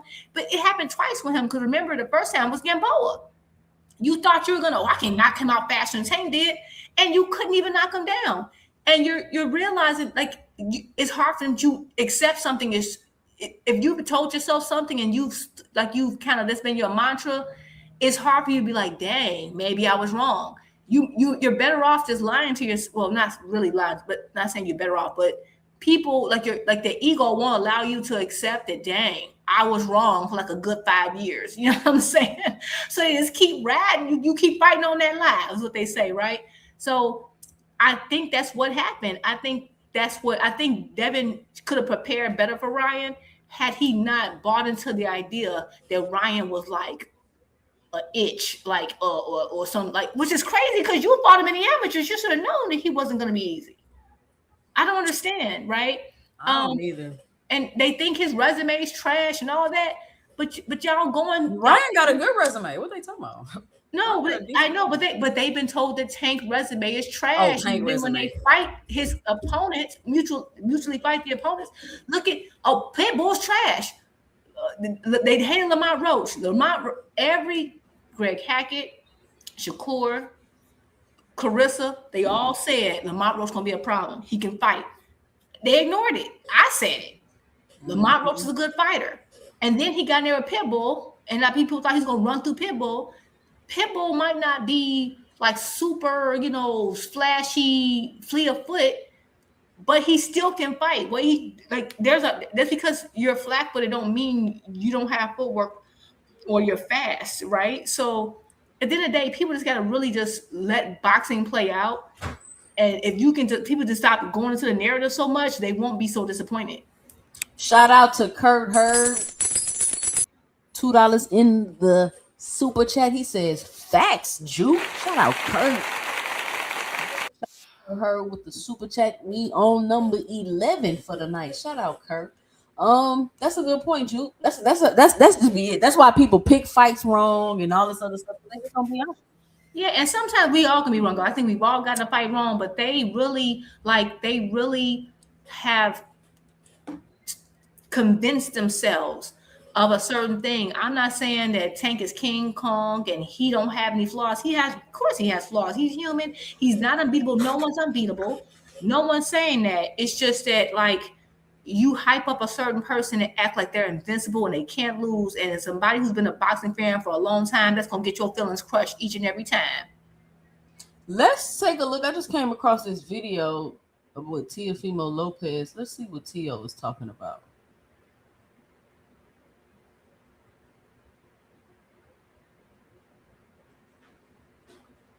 And I feel like, I'm not just saying it because you're here, I feel like you wasn't yourself. Yeah. Because when you watched Josh Taylor, you looked like you was enjoying it. You was fluid. You was flowing. You was sharp. And on that night, I mean, I know Josh Taylor was really fast, very talented. No disgrace losing to a guy of that sort of talent as well. Mm-hmm. How did you find it? Did anything go wrong? What's your take on it? I think I said it in the post-fight interview. I said there's no excuses. Anything I say will just not be in my favor. So I think that I think the same thing applies. Something's just majority of it didn't work out. None of it really. And then I think that just not having my coach properly focused, laser focused on the fight, I think that also aligned with the result of that night. You know, but kudos to Shakur. He came up to 140. And fought the best guy at that weight, which was myself. And we'll see what he does next. What do you think it was on the night? Do you think it was tactical? Do you think it was stylistic? He's renowned for his speed. Did anything just stop you in your tracks straight away when you thought this is going to be tricky? No, I mean, there was a lot of illegal things that he was doing, but ref wasn't allowing. I wasn't really calling on any of it. And I have like what? I have some history with Harvey Dock, so it's kind of just the game of boxing. When it gets into it. So things worked the way it did, and I look forward to just moving up to 147 and claiming new divisions and new world titles. Yeah. Did anything surprise you? I mean, fair play. So you're going to go up at 147 and look for titles there, and it's definitely a weight. I mean, you've filled out just in. What was Shakur possibly doing that was illegal? Hey, what? It was kind of low at the end. He said that he did something illegal. He said he was doing illegal things in the ring, and I'm just wondering what. Right? Like what? You know what? I ain't even gonna try to figure it out. It's T.O. I don't even know. At the end of the day, T.O. was just. Didn't his esophagus explode or something during the Kambosos fight? But you know what I found out, Juke? I believe him. And let me tell you why I believe him. Okay. Before that Kambosos fight, he was doing that body shot challenge shit with somebody. That same thing Ryan used to do? Yeah, and he got hit by somebody. And I think that's the moment he messed up his esophagus. So at first I thought Your T.O. was esophagus is BSing, not your body. but I think it got because they say he crushed it or something. His esophagus? Maybe, okay. I haven't Like, taken science class how in a far long time. does it go? Because it goes down into your body, right? Okay, it does. Right, but like, Right. okay, you're right. That's the tubular part. Okay. So I think whenever he was doing that body shot stuff, I think that affected him. Because at first I thought he was BSing too, but then not too long ago I see the video about like the body shot thing and then the fight, and I was like, oh, that's why T.O. was saying it. It kind of made sense, and I was like, okay, Oh, like maybe yeah, I could see why he was saying he got fucked. He still got beat by Kambosos though. I mean, it's I'm just saying, but I mean, I think that fight, I think people forget also the build up to that fight. It was a lot. Like that fight got pushed back so many times. It was so much mess going on. Teal was going through it with the wife and the family. It kept being moved. He went out the country. It was during COVID happened. It was so much mess. Kambosos was pissed off because he like, I haven't seen my family in I don't know how long. I haven't got a chance to go back. They was moving it to and fro. It was a lot of drama around that fight. T.O. was on a high, thinking he can't. I don't know. Like that was just all. It was a lot going on. Now you got an esophagus problem, child. yeah, he was doing a lot. He was doing a lot. I knew T.O. was gonna lose that fight, and because I almost bet on Kambosos. Like this one, I had just started betting. I know when Bobby I'm telling you don't do something and he your promoter, his chances are if you do it, it ain't gonna work out well. And I was like, T.O. was tripping. I was like, T.O. about to lose this fight because he's not focused. He's not focused. But let's see Steven Espinoza responding to the lawsuit. Let's see what Steven Espinoza got. Well, yeah, look, I can't say too much about it. The lawyers have asked me not to, but you know, obviously Floyd is looking for $340 million, which he, I think, supposedly discovered 10 years later is missing. I think you can tell by my tone what my thoughts are about that. And look, all I can say is like, you know, I'm confident in the legal process. I'm confident about, you know, what the facts are going to show. And I look forward to this, you know, playing out in court so everybody can see exactly what is true and exactly what, you know, where the money went. Because if you look at the, you know, how my career has played out, I spent my career going back to representing both Mike Tyson and Oscar De La Hoya. I've spent my career making sure that fighters are treated fairly and have gotten compensated fairly. And I've never done anything, you know, but that. And I think at the administration that I ran at Showtime was one that was very fighter friendly, you know, and I stand by that. And I know reputation will continue to. Well, there you go. Steven Espinoza responds.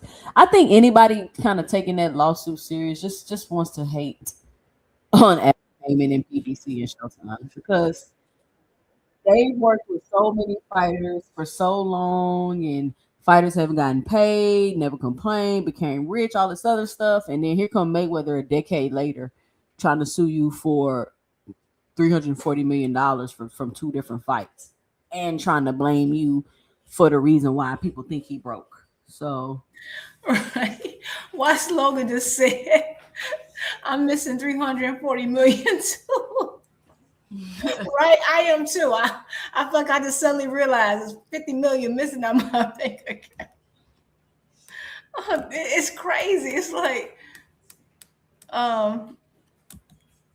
you're right. I mean, I'm not at this point. I think we need to let it play out. I think the last time I actually looked into the paperwork of the filing, it's been a minute. I haven't really had as much time, but I think Showtime or Paramount had a response, and that response was that, hey, the payment was through the payments go through the promoter, and the promoter was Mayweather Promotions, which is crazy, right? We got Jab Queen boxing in the building. Jab Hey, Queen, Jab. I just dropped the link, girl. Hey, Jab Queen. I just dropped the link, girl. Tonight is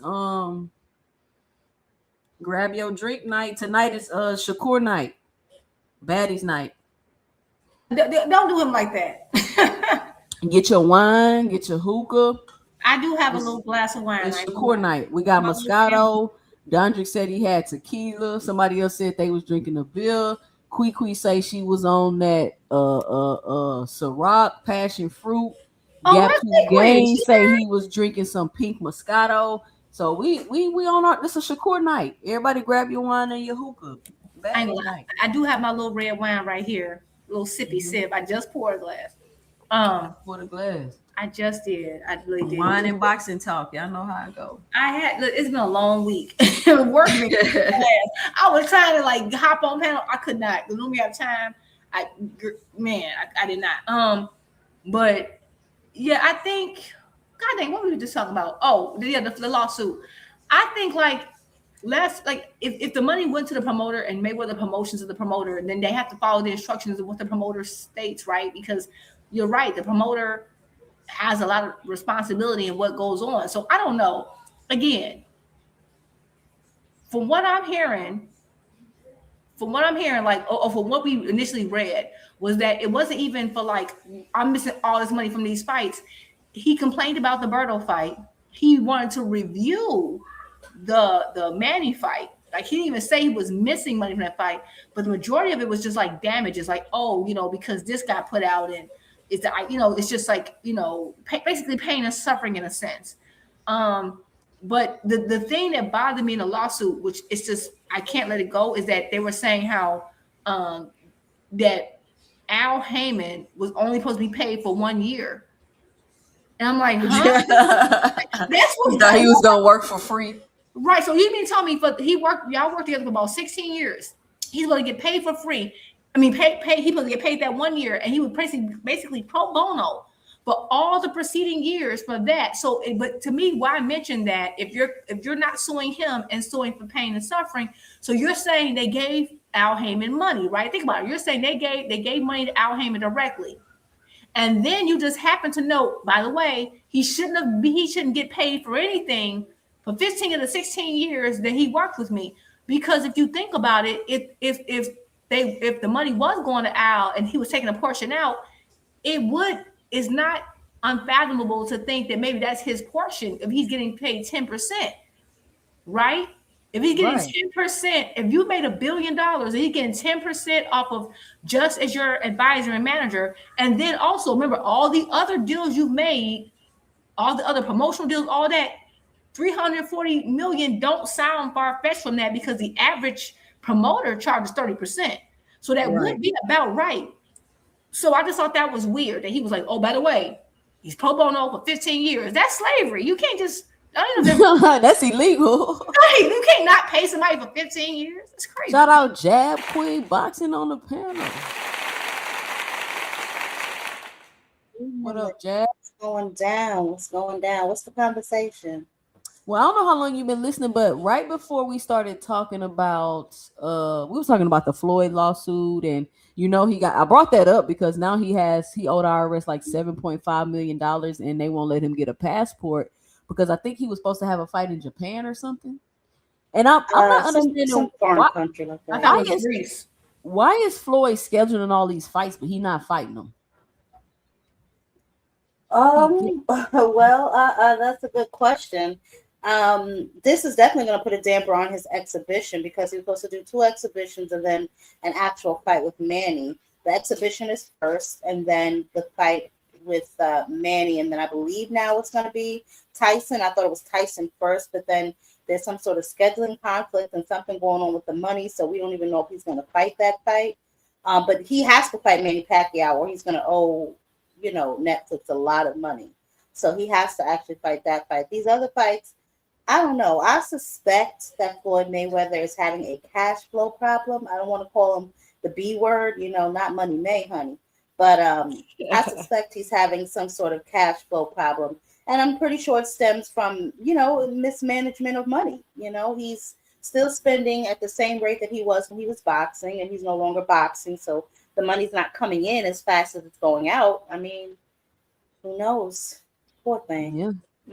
Facts. So what do you think about, because one of the first topics I was cooking on before Drew popped up, Kid Austin and Gervonta Tank Davis, and I don't know if you've seen the Mill City interview. Yeah, I saw that. I didn't see the Mills. I haven't seen that. No, can you play that? I didn't see that. I just saw the text messages online or the DMs or whatever. Let me pull it back up. But what's your 2 cents about that? Well, I don't know. I gotta see it. No, about the fight. about Kid Austin and Tank fighting?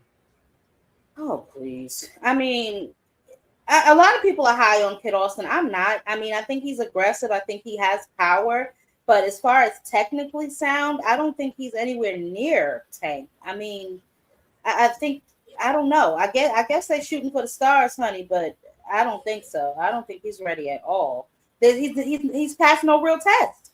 You can't really call Tevin Farmer. Tevin Farmer was a glorified gatekeeper, love him to death, but that is what he was at that stage in his career. I just don't think that he's faced anybody that would even get him ready for a fight with Tank.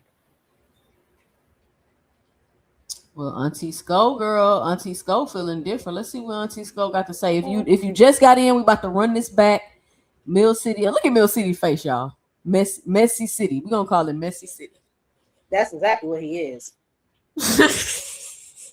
Jab, he's so messy, Jab. And I'm like, oh my God, he's so messy. How does he get away with it, Jab? And they flock over there. They flock to him. He is so messy. It's ridiculous. I don't think, only time I ever see him is like, I find clips of him, but I've never watched a full interview. But yeah, it does seem like all the drama gets started on his channel and then it like flows. he's like he's like the Ricky Lake of boxing. Y'all watch Ricky Lake?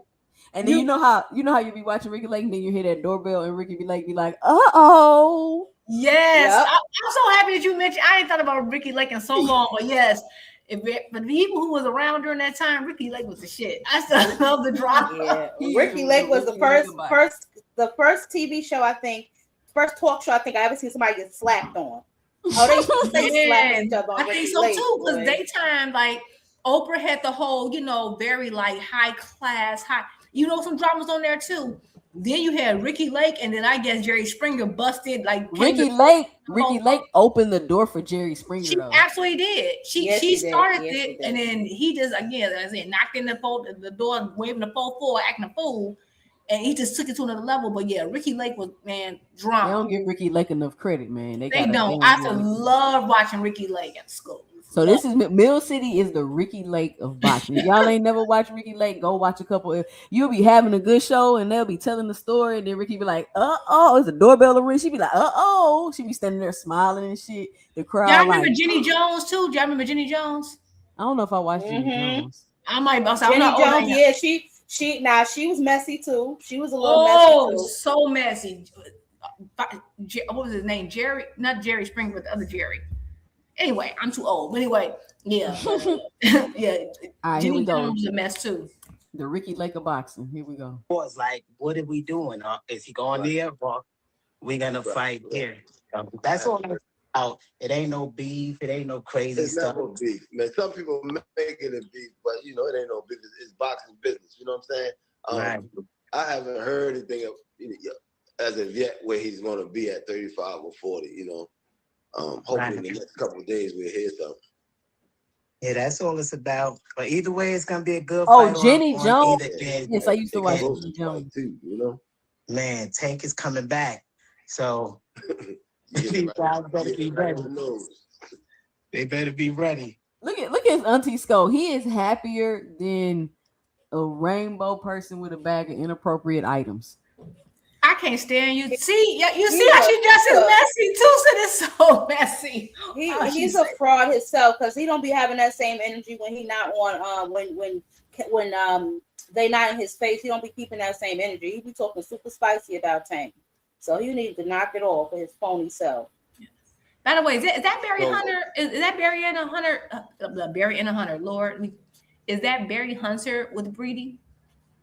I'm sorry. I'm talking about to said. Are you watching Pro? Oh no. I ain't got it on right now. Okay, don't worry about it. I think it's Barry Hunter. Well, his guy just lost. Okay, go ahead. Kurt Hurd said, "What the F does messy mean? Can't be dishes or laundry." Wow, that's crazy. I've never had to explain what messy means. Like you like to stir up trouble. Like you like to ask certain questions to get certain answers that you will get certain reactions out of people. Like, how can I explain it? Messy means making a mess, except for it's not physical mess, it's social mess. That's a good one. That's a good one. Yeah, You wanna like take if a stab I'm at it, if I'm Jab? messy, I get stuff everywhere and just cause confusion and chaos. Like if you dirty up something with mud. So imagine it's social interactions between human beings, and I just make the interaction and issues they have, and I just spread it all over and complicate it to the point that's going to be chaos. That's what being messy is. And have people arguing. What you got, Jab? What's your definition? Oh, I was gonna say if you want to know what messy is, just watch Bill Haney. That's my definition of messy. All true. Well, All... I think the Jab may have won that one. We have a tweet, with Tank saying Here we he will go. get his little ass. This right here, Kurt. Messy. This is the perfect example right here. Didn't I just tell y'all he be doing this earlier? Let me rewind it and turn it up.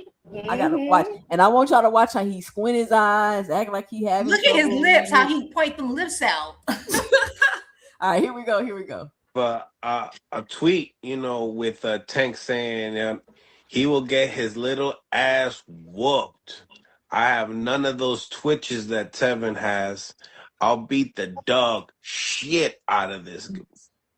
He's a boxer. He's supposed to say that. Like Kid is saying the same thing. Like Tank is just a man. What that means? Buster Douglas knocked out Mike Tyson. This thing got knocked out by Ali, who was young. So you never know. Only God is confidence. The confidence of a fighter. You gotta have confidence, man, or leave this shit alone. Believe in yourself. Believe in yourself, man. And the thing is, my son, win, lose, or draw, it don't stop his career. It only made sure that he made the bag so his family is secure. So the rest is just the icing on the cake. Our goal is to make sure our young man is straight. He will make millions for this fight. His kids is okay now. The house paid for. Now go have fun. Whatever happened in boxing. So people could think what they want. Nobody capping. We're number one. You're supposed to challenge the champ. Win, lose, or draw. You lose, you go back down, you build back up as a boxer. That's what makes you great. Absolutely. I mean, right? So, Senior, when you came in, you felt like this would be a tune-up for Tank and a tune-up for Floyd. I feel like, I don't know about that statement. You know what I mean? Why you feel that way? I didn't say it. He said it. He said tune-up. Right. That means a lot. Yeah, both of them haven't been in the ring in a year. They both the tune-up for both of them.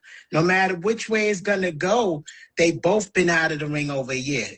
Damn, it's been a year for Schofield already? Yeah, last June. It's about to be a year, and Tank is a year and a half. What you think about that, Jab? He say they a tune up for each other. Listen, if you haven't already, punch that like button. Punch the like button. If you're new here, punch the subscribe button. Turn on the notification bell. Let me know and drop it below your 2 cents. We're at 11 super chats for the day. The goal is 30. We almost halfway. So let's get to 15. Jab Queen, what do you think about what he said about? Well, I want to address the first thing that he said. The first thing that he said was a little disingenuous, for me anyway, when he's talking about some, what did he say? The tune-up thing. But before that, he said something else that was just ridiculous. Buster Douglas beating Tyson and all that. First of all, why does he sound like? First of all, he sounds like a pimp. You go get the bag for your family and you go back home. All this other kind of nonsense, but I really don't think so. I mean, skill wise, I just don't see it. If anybody's a tune-up, it's Schofield, because Tank damn sure ain't no tune-up for nobody. I think that's a very disrespectful statement to make anyway. And I'm not saying that Schofield is not talented, but I just don't see it. I know a lot of people are high on him. I just don't see it yet. I'm yet to see him really get in there and have to distribute some sort of skills instead of just, those aggressive punches that he throws. I'm yet to see any head movement. I'm yet to see any sort of set up for punches and stuff like that. But again, that goes to the level of competition that he's been fighting. I don't think he's ready at all. But if it's his turn, then it's his turn, I guess. Right. I mean, he the man though. They both each other tune up, no matter how it looks. And my son, I've been saying he's the greatest of all time. When do we get a chance to prove it or go after it? This is a huge risk for my son. What happened if my son You're wins? going against the king. Right. What happened if he wins? What happened if God forbid he stopped Tank? How is his life the next day? So with this journey of life, you got one life. Have fun, risk, have fun, go for it. What's the worst that can happen? You lose. Nobody expected you to win.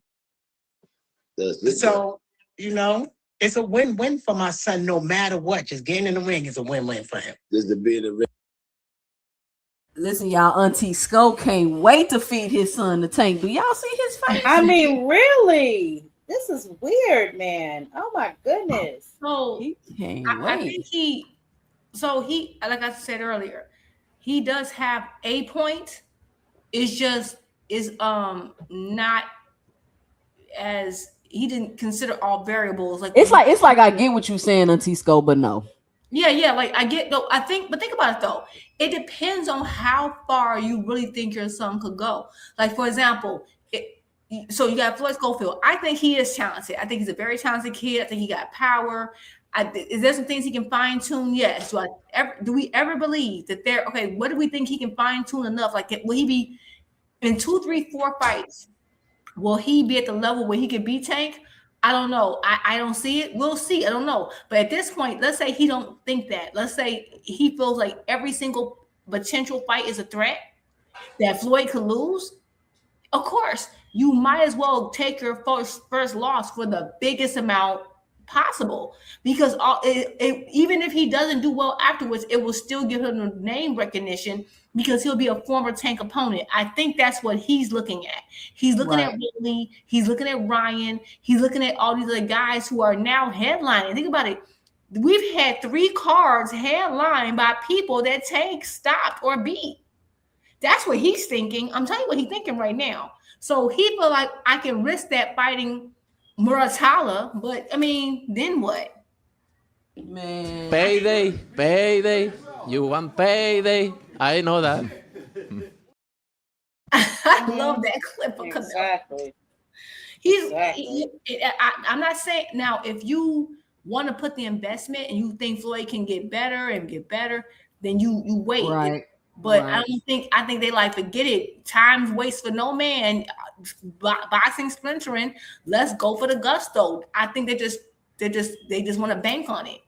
I don't blame them. That's what it sounds like. But just speaking from just like a boxing quote unquote analyst or whatever point of view, it's like, nah, bro. Because he's not even talking like he just like, and if we get knocked out, if we lose, like the language is not even confident. It's like we're just trying to get in there and get the experience and get the money and go about our day. I think But see, this Go ahead. I'm sorry, Jan. No, I was just gonna say that he has the wrong mentality to me. Like, first of all, like I said, even referring to Gervonta as a tune-up is wild business, especially for him.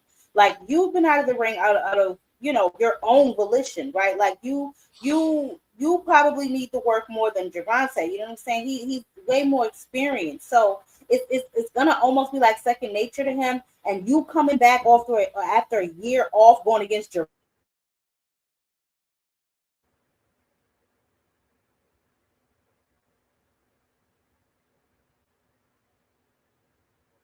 Go ahead, Joe. Oh my God, I'm talking the whole time. I had was on mute. I said, that's not smart at all. You taking a year off, coming back, your first fight is going to be Tank. That's just not smart to me. I don't see it. Like I said, I don't see the experience level there. I don't think that he's anywhere near ready for a fight with Gervonta. I mean, they're not trying to be ready, Jab. They just trying to get that check. That's crazy. That's crazy work. Yeah, he willing to feed his son a Tank to get that check, get that couple million. You heard him, get that couple million, take care of your family, kids. I think he just think this gonna be what they've been looking for. I don't know how many. Well, I think they're banking on that time that Tank has spent out of the ring. But I mean, like I said, he still hasn't even fought anybody remotely close to Gervonta. Like, he should have taken the fight with Lamont Roach. You know what I'm saying? Get in there and test yourself. Against somebody who's been in there against him at least. You know what I'm saying? You going up against the beast of all beasts, bro. And you got your father in your corner and maybe Ronnie. But come on, Calvin and Kenny, y'all. Listen, whatever. Good luck to him. I don't know. It sounds like, I and he wouldn't. mentioned it. He mentioned Buster Douglas. They're looking for a Buster Douglas moment, like a haymaker moment, because Floyd has power. I think that's what it sounds like. That's because they kept mentioning that and not that's not impossible. But the whole, and I don't know if he said it yet. I know initially I heard him mention Canelo, and I'm like, don't compare yourself, because Canelo was like. Canelo was already that guy. Right, Like, he was established. He was established. He was a champion. He had beat champions. It's just not the same thing. But at the end of the day, I get where he's coming from. Like, if you're gonna risk, I feel get every fight's a risk. So it's like, if you're gonna risk it, get as much as humanly possible, as much clout as humanly possible. And there's no way to do that in his division except through Tank. So I get why he's doing it. all right, let's But watch that's the not clip. true. That Abdullah Mason. Good experience for him. Oh, go ahead, you. Go ahead. No, I was Chad. going to say that's not true. That Abdullah Mason fight was there for him. He could have taken that fight. You know what I'm saying? No, That I'm to saying me is a bigger money-wise. fight. Oh yeah, he turned that down. He wanted more. Yeah, he wanted what, $10 million Yeah. to fight Abdullah Mason. Yeah. No, Abdullah Yeah. Mason is a fight that I actually think he should take. However, Yeah. if he's gonna get paid as much for fighting Abdullah as he will Tank, no. Maybe he can That's fight what I'm Abdullah saying. I after don't he want to fight hear. Tank. I That- don't that want was to hear for guys money talking about and clout. legacy. The money and clout, you need Tank. Abdullah is on his way now. But think about it. They see Abdullah is high risk, lower reward. They see Tank as high risk, high reward. It's a win-win. Abdullah is almost as equal risk, but the reward isn't as high. That's what they look. I'm telling you. I already know what the analysis he's doing. He's looking at if you're gonna get stopped, if you're gonna get knocked out, we might as well get paid the most possible we can get paid, and the most clout, and that's Tank. Let's check out a new AI video that's been released. Put a one in the chat if y'all enjoying these AI videos from Real Boxing News. Let's check out what this one is. You seen this one, Jab? Y'all seen this one? Yeah, I saw this one earlier. Why are you telling people we're gonna fight? Chill, you know I ain't trying to fight you, brother. I fooled the media to avoid Rolly, Ryan Croker, and now you want to call me out. How could you do this? Truthfully, since Tank has been out the game, nobody cares about me. I just wanted some attention. We left 135 because it was too hot. We were already ready to go to 40, and now you want to do the same thing at 47? This is Debo division, y'all dig? Take a chill pill, Bill. I don't want to fight anybody. If it was up to me, I would just make everyone my boxing brother to protect my O. I already called out everyone in my division, Rolly, Ryan, and Croker, but I just do that to stay relevant. I don't really want to fight them. That's why I was scared when I saw the media talk about us fighting. Guys, we don't have to do this. All I ever wanted was my son to be like Tank. I taught Dev to fool the media. Please don't fight my son. Let's team up against Tank Davis instead. Dev, please sign it. We can keep pretending we'll fight, but I want you to be my boxing brother. Do it, Dev. I don't want to see you fight Ryan or Raleigh. You'll get knocked the fuck out again. I couldn't sleep on 420. Haunts me. I can't imagine what that fuck Tank would do to you.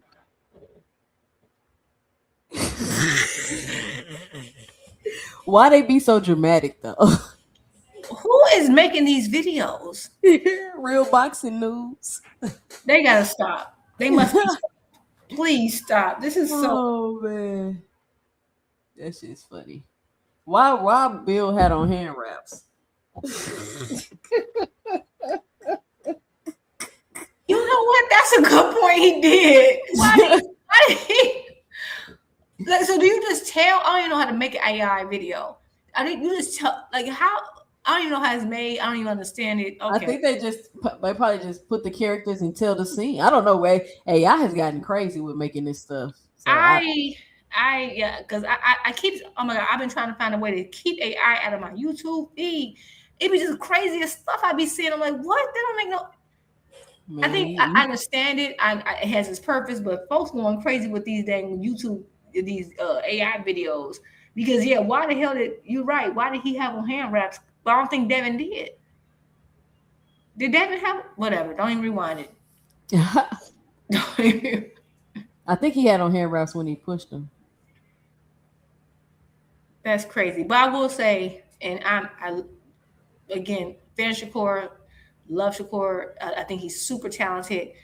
The brotherhood stuff is getting on my nerves. I feel like this is not tag team wrestling. And so I understand why people making the videos, but they are going over the top of these videos. Oh Lord. Let's see. We got Floyd, Money, May. Okay, so let's talk about upcoming fights that we got. I was waiting for the ladies to get on the panel. Want to get y'all 2 cents for these upcoming fights, especially these title fights. We got Naoya Inoue versus Junto Nakatani. What's y'all 2 cents? What y'all got on that fight? It's the undisputed fight. In Tokyo, Japan, sold out stadium, 55,000 people will be in attendance to watch this fight. Who do you got winning and why? We can start with you, Jab Queen. Yeah, I went over this yesterday. I got Monster, and I'm going with Monster for a few reasons, right? Like, I just believe if he stays to the body on Nakatani, he can slow him down later on and possibly get him out of there. I do expect him to hit the canvas because we all know Inoue is chinny, but I do want him to win because I'm looking forward to a future matchup with him and Bam. So that's the reason I'm going to go with Inoue, and I just think that he made this be a little bit more durable. That last fight, Nakatani ain't look all that great to me. That last fight that he just had in December, where he had that big old knot upside his head. Yeah. So I really don't know, but it depends. You know, we gotta watch. We gotta watch Inoue's hand wraps, but that's another conversation for another day. But yeah, I'm gonna go with Inoue for that one. And I'm going with the Mexican Monster, baby. I know I saw Oscar earlier say that he thinks that Zurdo was going to knock Benavidez out. I don't know, Oscar, if that good or what, but I don't believe so. Now, I do know that this is Zurdo's real division. I think, what did Benavidez came in at, 196 on the scale? And then I think Zurdo came in at the 200. I do know that this is Zurdo's, real division, so he's comfortable fighting at this weight class. I do know that he is durable, but I don't know, man. I just don't see a lot of people beating the Mexican Monster, so it's going to be a barn burner. If it's not by stoppage, it's definitely going to decision. But I don't think Zurdo's knocking Benavidez out. That's wild, crazy to me. As far as Jaime Munguia and Resendez has proven to me that he is tough. After I've seen him beat my poor man Caleb Plant down last year, he's I've got a newfound respect for him. He's definitely tough. He definitely does not gas. I'm saying he seems to pretty much keep the pace and keep the pressure throughout the whole fight. So we'll see how Jaime Munguia does with that. I don't know if this is going to be a slugfest yet, because we do know that, and not no disrespect, but the Mexicans, they rather stand and trade. They don't really use a lot of head movement, a lot of, they kind of just standing there and like upside each other's head. So I don't know, but Resendez, he's definitely showed skills. So I don't know. I may have to go with Resendez for the win to retain that belt. Okay. Let me get the Mr. Greg in the super chat with the $10. He says, "Good evening, 2 cents, Jab and Jupe. How in the world can Fighting Tank be a tune-up? For who? This is the backward thinking that ruins fighters. I respect getting the payday because that's what this is." Shout out to Mr. Greg. I'm not understanding what's going on with my soundboard right now. It's not allowing me to get to my sound effects. But that's good. Jupe, you don't think Nakatani got a shot? And this is what I wanted to say about the Bam fight. They're saying Inoue only got like 2 fights left. So you believe one of those fights will be Bam? I hope that's the last fight, because I know they were just talking about that. I think I saw something with Eddie and Bam were talking about it. At the last weigh-in the Bam had or something like that, they were discussing a possible matchup between him and Inoue. So I'm hoping that he is at the end of that. That's a fight that I've really been looking forward to. So I do hope they make that soon.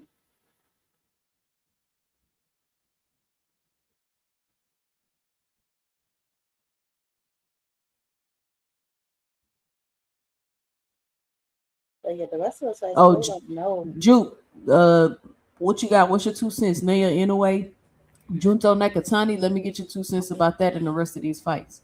Okay, so I'm perplexed, and again, I'm going to be transparent. I've seen more Inoue than I have of Nakatani. I have seen some Nakatani, but normally I see their whole catalog. I have not, because again, they fight on a different timeline. I watch what I can, but I have seen enough to have a opinion. So I'm perfectly okay with being wrong here. So initially I was leaning towards Nakatani, but then his last fight, was like, you know, and not because Inoue isn't amazing. I think Inoue has so many ways to win, but he does sometimes get caught because he loves to mix it up sometimes, and he just doesn't. He's not. He I feel like he doesn't balance being defensive and offensive, and his defensive and offensive switch is not as seamless as some other fighters, right? But he's a great fighter. But then when I last saw Nakatani, I'm like, I can see Inoue teeing off on you. At the same time, I'm wondering, does that have to do with the fact that Nakatani, because he's big, he's long, he's lanky, he was at a lower class, so he's moving up to fight Inoue, right? So I'm like, is this newfound, like the cutting less, how much of a factor is that going to play? Is that going to give you more pop? Is that going to give you more power? Is that going to give you, is that going to make you, help you absorb some of those punches from Inoue? So now I'm kind of like at a 50-50. It's hard for me to gauge, but I got to go with the person I've seen fighting at that division with Inoue. However, I would not be surprised if this fight is very, very hard. I wouldn't be surprised if Inoue got dropped, but I'm going to go with Inoue because that's the only person I've really seen in this division fight. And the last time I saw Nakatani, I got to go with the available information I have. But I do see ways Nakatani can pull this off. But in a way, but I also think they're gonna pull out all the stops because this is the time to be the man in Japan. And y'all thought Inoue messed with some gloves. He about to tinker with gloves, boots, everything. You know what I'm saying? If there's a thing to be tinkered, he's tinkering. That's just what I think. When it comes to Takuma Inoue and Ioka. Hold on, let me get the super chat real quick. Shout out to Kurt Hurd. Back in the super chat. What is going on my soundboard? Back in the super chat with the $2. He says, I still cheer on 420. Woke the whole house up. Shout out Kurt Hurd. My soundboard tripping, y'all. Can't get my round of applause right now. Go ahead, Juke. Inoue, Ioka, again, I've seen them fight not as many times as I would have wanted to. I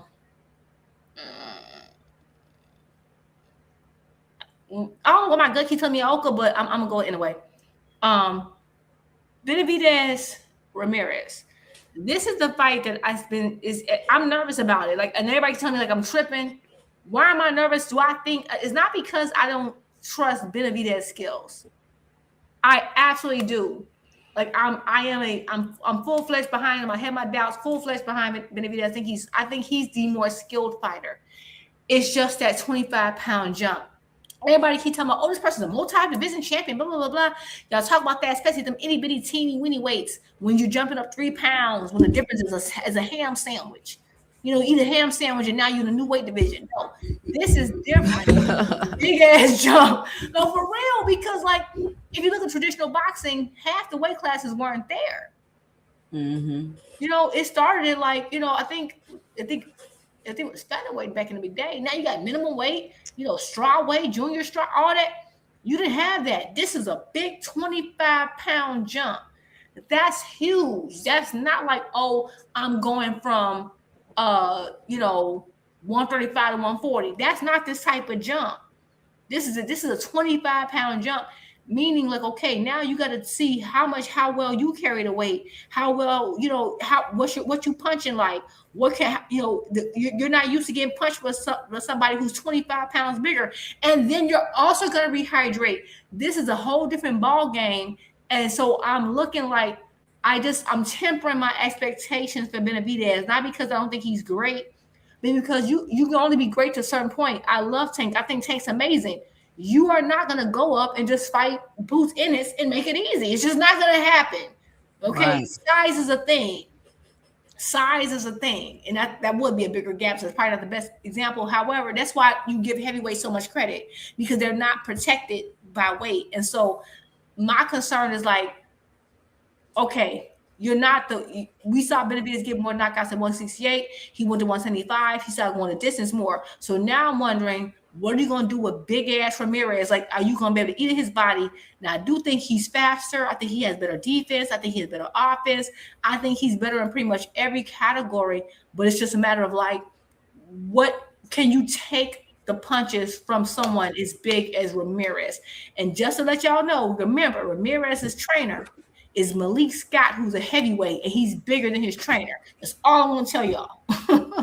That's my concern. I got Benavidez, but I'm very nervous just because, and if he just blasts to him, then hey, he didn't impress me more. Armando Resendez versus Munguia. My problem with this is gonna be a really good fight. Armando has a lot of gusto, a lot of energy, but he's not super powerful in my opinion. I think this is like a true 50-50. I don't really know. And I want Armando to win just because I'm tired of Jaime.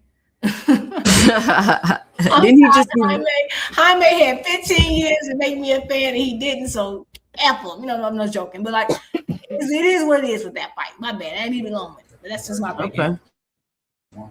Okay. Yeah, I'm wondering how concerned should I be about the Zerto with the jump and the weight. A lot of people are saying that Benavidez, and I'm gonna get y'all 2 cents about this. A lot of people are saying Benavidez is gonna be slower, and it's not gonna be them combinations. It's gonna put them punches, not gonna be coming in bunches like that. He's gonna be slower. He's gonna be slowed down. Zerto gonna be able to get to him. What do you think about that? I mean, it's possible. But I don't know. I'm such a huge fan of Benavidez, and I'm yet to see him. I mean, in the David Morrell fight, he did look like he may have gotten hurt maybe like once or twice, but I don't know. I'm yet to see anybody really pose any type of real threat to Benavidez, so I don't really worry much about him. But like y'all said, this is a jump, you know what I'm saying, in weight classes, but he's constantly trying to challenge himself, so I mean, I'm rocking with him. I don't know. I'm rocking with Benavidez. So if he think he can do it, hell, I think he can do it. He's one of those fighters where it's like you're gonna give him his respect because he's always constantly challenging himself, and that's all you can really ask from these fighters. Oscar said he was chinny. Did y'all see that? I've seen Oscar with his hate mask. Oscar need to work. Anyway, let me see if I can find a way in. Yeah, like I don't think he's chinny. No, I mean, I think this is a problem. I think people overexert the chinny thing. Like, there's not that many fighters who are chinny. If you fight enough and you get hit with a shot you don't see, or you get hit by a puncher, you going down is not insane. Like, it's just you're not made of iron. You're a human being. Okay, so it can catch you off the punch. You might not see the punch. I don't think Benavidez chinny. People say Bud chinny. I don't think Bud chinny. I never understood that Bud's chinny. Like, what? You get hurt. I'll be honest. Y'all gonna say I'm crazy. I don't even think Devin's chinny. I don't think Devin's chinny. I don't. You have to show that to me. He got put down by a KO, not a one punch knockout artist. That doesn't mean you're chinny. Certain people, you just gotta get hit by. So I just think that, not saying it might prove later, like a chinny is like a Mir Khan, but that took time. Yeah, he's super chinny. That was time and time of just getting hit, and your brain can't take it, right? That's what that is. However, I think that, like, I have all faith in Benavidez. It's just that I'm just realistic about these jumps. And I think this is an opportunity for Benavidez to show like greatness. But if Benavidez gets put down, I don't want people like, oh my God, he got put down. This is a huge jump.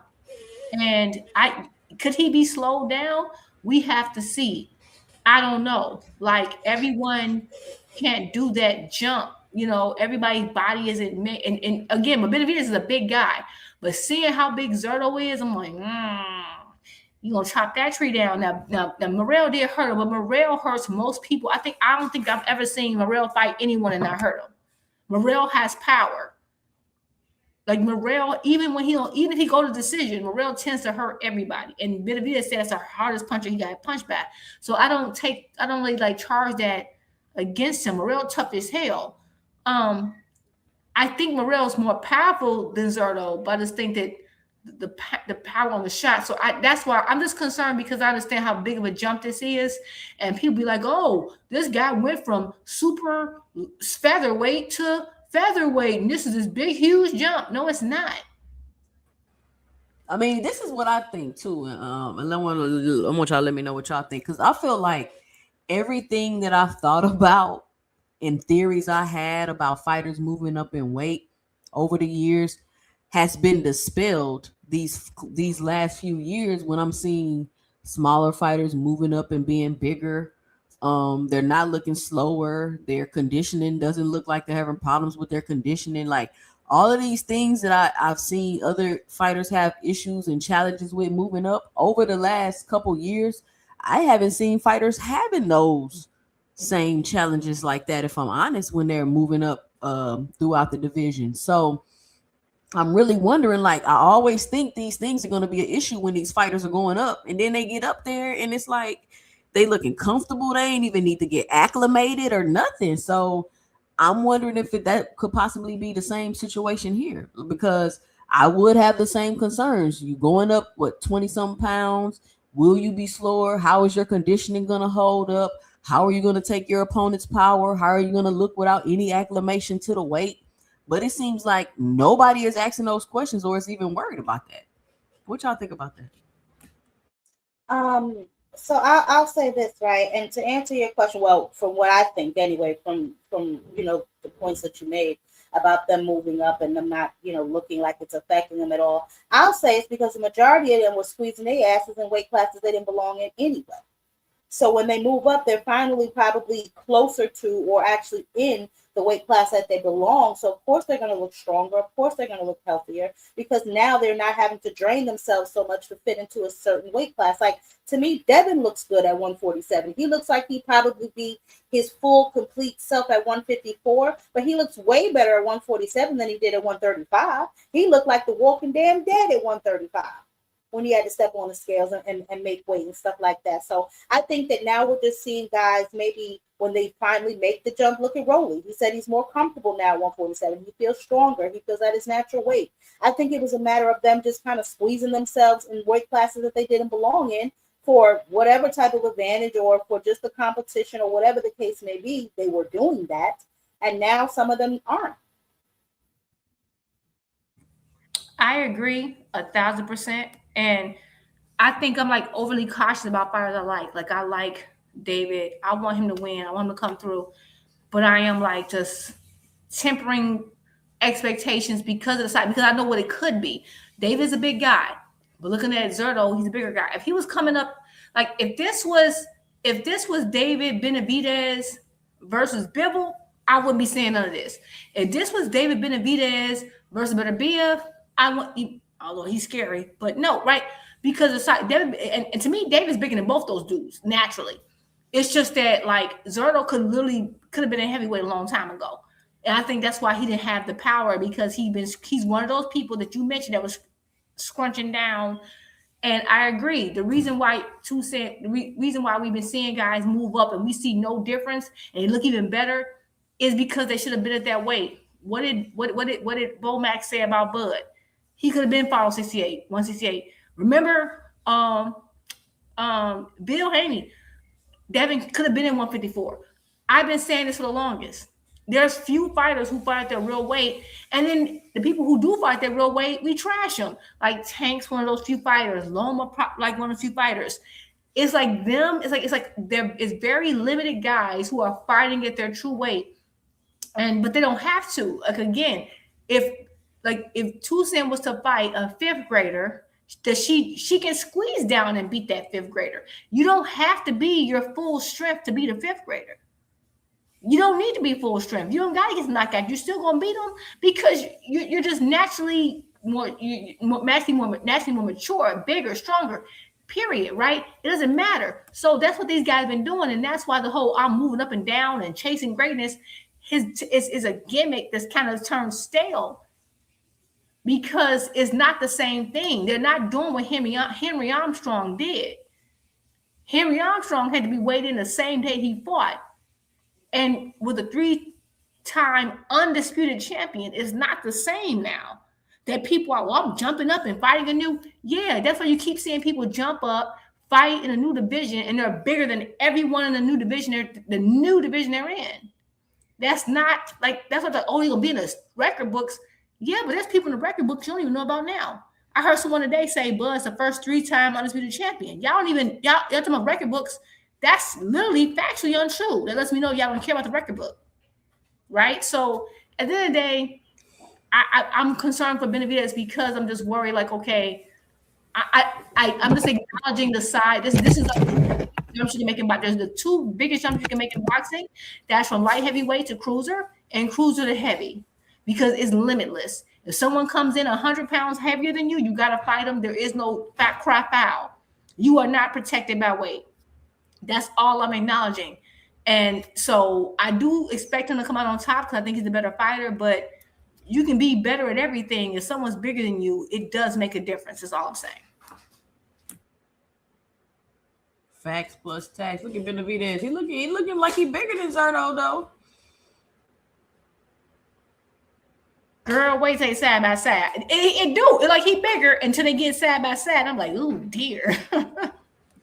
But Benavidez, he just look like he just don't be having no muscle. Like, Neither wow. one of it. Wow, he is way. Oh, wow. You see what I'm saying? This is what I'm talking about. He looked big until he gets next to Zerto. How many It times? look like Zerto standing on something. He's not. Bump all that y'all talking about, man. The bigger they are, the harder they fall. Let's get it. I agree, Chad. I agree. We're not running from nobody. We're not doing none of that. Let's go. Let's go. I didn't know that. I want. Let's go. When Benavidez wins, I want full credit. Oh, so he unified? Yeah. So listen, I want full credit because one thing we haven't seen Benavidez do is punch upward, right? Have to punch upward. You got to remember, some people's power only go upward, downward. It's a lot of different mechanics. So I'm happy. I just want people to acknowledge this and give him full credit for what he's doing right now. All these little small jumps between 7 pounds and squeezing. No, this is a real weight jump. This is real. I want credit for him. I don't know. Zerto looking a little like he a little tired a little bit. When you get to that weight, you gotta have a little flab. You guys absorb them punches. Dondra say they both ain't really have to cut no weight for real. Are we worried how nice David being? I mean, David didn't say he was gonna beat the fuck out of him in this fight. You know, every fight, David, I'm gonna beat the fuck out. Like, that's his favorite line. That's his favorite line. I ain't hear that one this fight.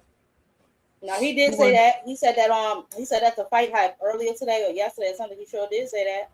Oh, he said, I love he said, when I like you, Benavidez Zerto. said it. He said, I like you, Zerto, but I'm gonna beat the fuck out of you. And he said so calm too. He said so calm. Absolutely. Again, like look at him. Look at him next to Malik. And listen, Malik Scott's your trainer. What are we rating Malik Scott as a trainer? I ain't gonna lie. I think I'm sorry, go ahead, Jared. I feel like he talks very That's well. all my comments. He sounds knowledgeable when you listen to him, but it's like, who are you training, Malik? Who's really getting better with you, Malik? So I will say this. So far, when it comes to Zerto, I do think he's helped Zerto because Zerto has he's slightly gotten better in certain areas. However, I'm gonna say this. Malik, no, because Zerto was just like sloppier. I don't know if you could watch. I think he helped him get a little bit more technical with the jab and a little bit more like feints and stuff. But do I think Malik's a great trainer? No. And I'm going to tell you why. I think like Malik in the corner to me aggravates my soul. Aggravates my soul. What did he do, Ju? He was in that corner with Deontay. Like you have to give clear. You have 1 minute. You need to give clear, concise directions. He up there talking about metaphors and similes. This is not a rap battle. Say what the you need him to do. It was irritating me. He's like, no, because see, you letting him do this and blah, blah. And let me give you an example. It's like a flower. My dude, you got a minute. And there's a heavyweight is coming at Deontay's head. And he's one of them people who talks because they like to hear themselves talk. Mm-hmm. Like he loves to talk and he loves to theorize. I already know I have to follow him. He loves that. But when you're in a fire and a 200-pound man is throwing punches at your head, he doesn't give clear, concise instructions. And so like you're out there by yourself, he has this theory in his brain that he hasn't learned how to compute to his pupil in a clear-cut manner. And listen to, I beg y'all, listen to him in the corner. He be theorizing and giving you hypotheticals and stuff. I'm like, do he need to go to the right, the left, avoid the say something concise? He's not concise, and it irks my soul. That is wild. Listen to him in the corner. It drives me nuts. I hate it. I can't even pay attention. Like I like Malik Scott, but it's like I don't know what it is. It's just something about him that make me just be like, what are you talking about, bro? Like I don't feel like listening to you. And now a lot of these guys, though, a lot of these trainers, it's like that. These trainers are not like the yesteryear trainers. A lot of these trainers are like, don't give good advice in the corner, just especially some of the fathers, unfortunately. They don't really give good advice in the corner. They have no like real direct for a lot of their, you know what I'm saying, a lot of their fighters. The only ones that really do have like good direction that I've heard consistently is like Robert Garcia, Mosey, you know what I'm saying?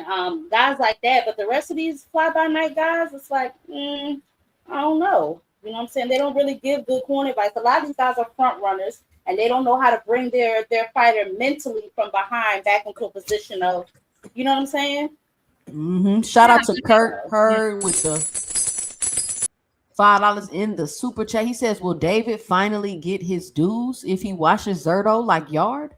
Or will it just be weight bully and ask for more? Shout out to Kurt Heard. Ladies, I guess that's the question. It's impossible to accuse him being a weight bully. Shout out to Rich with the $1.99 in the super chat. He says, at 2 cents and Juke realer than a lot of you buy clowns. Shout out to So to answer Kurt's question, I don't really hear a lot of people not giving Benavidez credit. Like, is there a lot of people out here not giving Benavidez credit? Because he gets a lot of respect from. I mean, it's a lot of people hating on Benavidez. Y'all, just to let y'all know, we at number 15. We are halfway to the goal. Shout out to everybody that's already supported the channel. We 15 away from the goal. We 5 away from the 20 goal. So y'all be sure to help support the channel. We almost there, y'all. Yeah, Jupe, it's a lot of people. I've been hearing people saying the fight ain't no interest in the fight. The fight ain't selling. Benavidez not good. I don't know why people are saying it's a lot of people been saying a lot of stuff. That's great right there.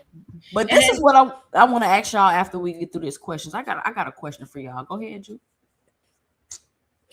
I was gonna say, yeah, I agree. Like, he should get a lot of credit for this, but that's not the only reason. But one of the reasons I kept mentioning the size jump is because, like, you gotta give credit due for this one. I feel like David has been doing his thing, and I was skeptical of David, like, you know, in the earlier days, back in like when he first came up, 168. I liked him. Okay, I'm seeing what you're going with it, and I've seen nothing but improvement. I've seen nothing but dog, and he's made a fan out of me. But it's not just my fandom of him. It's just that anyone who makes that jump, that's a big jump. But not only that, like, we've praised people for these smaller jumps, despite the fact that they're really that size the whole time. And that's why I brought it up, because if we're gonna give credit to anybody, it needs to be David for this. So I just wanted to reiterate that, like, just look at that size difference, because I'm sorry, I do. Size is a big thing. It's been a big factor in boxing because people have found a loophole to utilize it for advantages in almost every division. And there was a time where David had the size advantage in every division. And now he's like, okay, how about this? And he's going up and he don't have any of the size advantages and he's still willing to compete. So if I call stuff out, I also respect it when you challenge it. So I got to give him full credit. Okay, hold on, y'all. I'm trying to look up this. Hold on, y'all. Give me a second. So allegedly, Canelo was at. I was trying to find the video. I couldn't find it. Canelo showed up to the Benavidez fight, said he was there to support Jaime Munguia. I don't know what you all think about that, but a while ago I said, when this whole thing was going on, and I might have said it in the video I made about Benavidez. I'm gonna go back and look and check it so I can pull a record. the only way that Canelo was going to fight Benavidez is if he moved up and Canelo was able to bring him back down to 168 pounds. And so now I'm wondering if that's in Canelo's consciousness to do something like that. He come into the fight. Okay, he say he there to support Jaime Munguia or whatever. Do y'all think that that is something that Canelo will be willing to make now if he's able to pull Benavidez back down 20-something pounds and maybe slap him with a rehydration clause? No. I just heard Turkey Al-Sheikh the other day when Benavidez asked him, like, you know, you told me you was going to give me Canelo, and he's like, I just can't make him fight you if he doesn't want to fight you. But more importantly, Canelo is not going there to support no goddamn Jaime Munguia. Canelo is going there to scout his next victim. Everybody thinks I'm playing when I say this. Y'all think they not about to find a way to put another belt back in Canelo's hand? Y'all are crazy. He is going there to challenge the winner of Resendez and Jaime Munguia. He ain't going there for no damn support. Canelo, Man, I know he's not about to try to fight Jaime Munguia again, Jab. Yes, that's been talked about too. So yes, he is going there to see who's going to win that fight because you know they're fighting for that belt. You know that Resendez has that belt, so he's going there to challenge whoever has it. People think I'm playing; they are going to give Canelo a belt back. Are you crazy? Please, they can get that. Man Is he about to fight him, right Billy? What is he about to fight him, Billy, for? Nothing. A tune-up, I guess. I don't know. But I know that it's been talked about that he wants the winner of Resendez or Jaime Munguia. You know, Resendez and Munguia. He wants the winner. I did not think he was trying to fight neither one of them. That didn't even cross my mind, and I hadn't even heard that. What you think about that, Juke? Canelo coming back trying to fight a Resendez or a Munguia again? I mean, at this point, yeah, I mean, I don't think that's far-fetched. You know, because I don't think it's impossible that he would try to bring Benavidez down, only because Benavidez has took the baton and ran with it. So you lost. So I think they've been trying to get a rematch with Bud. I don't think Bud's budging unless Turkey can kind of persuade Bud. And I don't think the money that Bud gonna ask for is worth that persuasion. But you already put money and invested in Canelo, so now you need to bring him back to life. Right now, Benavidez is kind of taking that baton. You announced this fight, which I didn't realize it was announced until like Thursday. That was officially that you're fighting in Billy. Nobody cares about that fight, and it's gonna be in Saudi Arabia.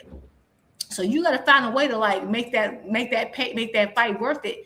So yeah, maybe I think if Jaime Munguia wins, I don't see it. If Resendez wins, maybe, but that's still not a big fight. It's not a huge fight. Let me get these super chat real quick. Go ahead. Devin Haney fans crying in the chat. Shout out to Dondrick them. Tell Bivol and Beterbiev move up. Shout out to Dondrick with the $5 in the super chat. Shout out Dondrick now. Now to me, that's the movie. Shout out to Boxing Hacker with the $5 in the super chat. Benavidez gets the same credit Dev got for beating Brian Norman. It's the first time he's fighting a fighter in which he doesn't have all the advantages. Brian Norman is not compared to Zerto. I believe Zerto is like listen to this guy. Is he on medication? More skill fighter. Brian Norman was like a prospect with a belt, but y'all can cry on the call. They want everybody to say Benavidez is a weight bully. That's a terrible. That is a terrible. I just read your super chat, Dondrick. Let me read Dondrick's super chat again. Okay. Yeah. What y'all think about Bivol and Beterbiev moving up? He say tell Bivol and Beterbiev to move up. I agree with him. I made a video about Bivol ducking. Yeah, why not? He was supposed to get the winner of Beterbiev and Bivol at the last fight. That's the reason he went to Bivol back is broke. He not about to fight Benavidez. Oh, stop this, 2 cents. Stop this. Is his back not broke? Child, he got a fight coming up in a couple weeks. What's wrong with his back? Who he fighting? Ain't he fighting Efart, whatever his name is?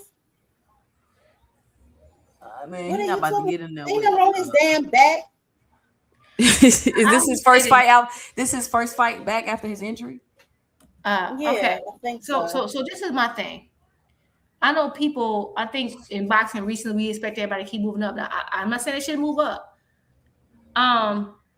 Better Biev is like what 41, 42? 42, if I'm not mistaken. Yeah, about 42. Do I expect to move up? Okay, I'm gonna say this: Bivol and Better Biev, and let's being honest, they're both smaller than Benavidez. There's a lot of B's. So I'm gonna say it again: Bivol and Better Biev are both naturally smaller than Benavidez. Not saying they can't move up. If they were having like Better Biev specifically, he's at an age now where he's like he seems comfortable. If he wants to move up, fine. I'm not gonna force him to move up. I don't think that one of my favorite fighters of all time fought the same division his whole career. So I'm not gonna try to force him up. Bivol, can they go up? Yes. Right? That's cool. I felt like Benavidez moved up prematurely. I wanted him to stay at 175 a little bit longer. I felt like but I understand why, because he was getting those fights, and it's because of who? Turkey, the man y'all love. He literally cost us that division, but no one's going to acknowledge that. So moving on. If they move up, cool. I wish they would. I don't see it. And again, Bivol's about to have a fight. No one's heard about Better Biev, right? Have we heard from him? Like, is he fighting? No, I don't know what's up with Bert. We don't know, and he's getting. Who are you talking about? Better Biev. Biev. He was waiting around for the Bivol trilogy. Right. So, and as he's getting older, he's in his mid, he's 42 now. As he's getting older, I'm not going to ask him to jump up in the weight division. You're like, I'm sorry, in your 40s, that weight is probably your weight. It's probably your weight. Like unless you're just like not taking care of yourself at that age, the weight is your weight. Like once you get to a certain age, that's all I'm saying. Aircraft carrier, I think this for you, Jab Queen. Aircraft carrier say, how Bivol duck with a back injury? Y'all just say anything. Hold on, let me get on my Mill City. Hold on. Jab Queen, we got a question for you in the comments.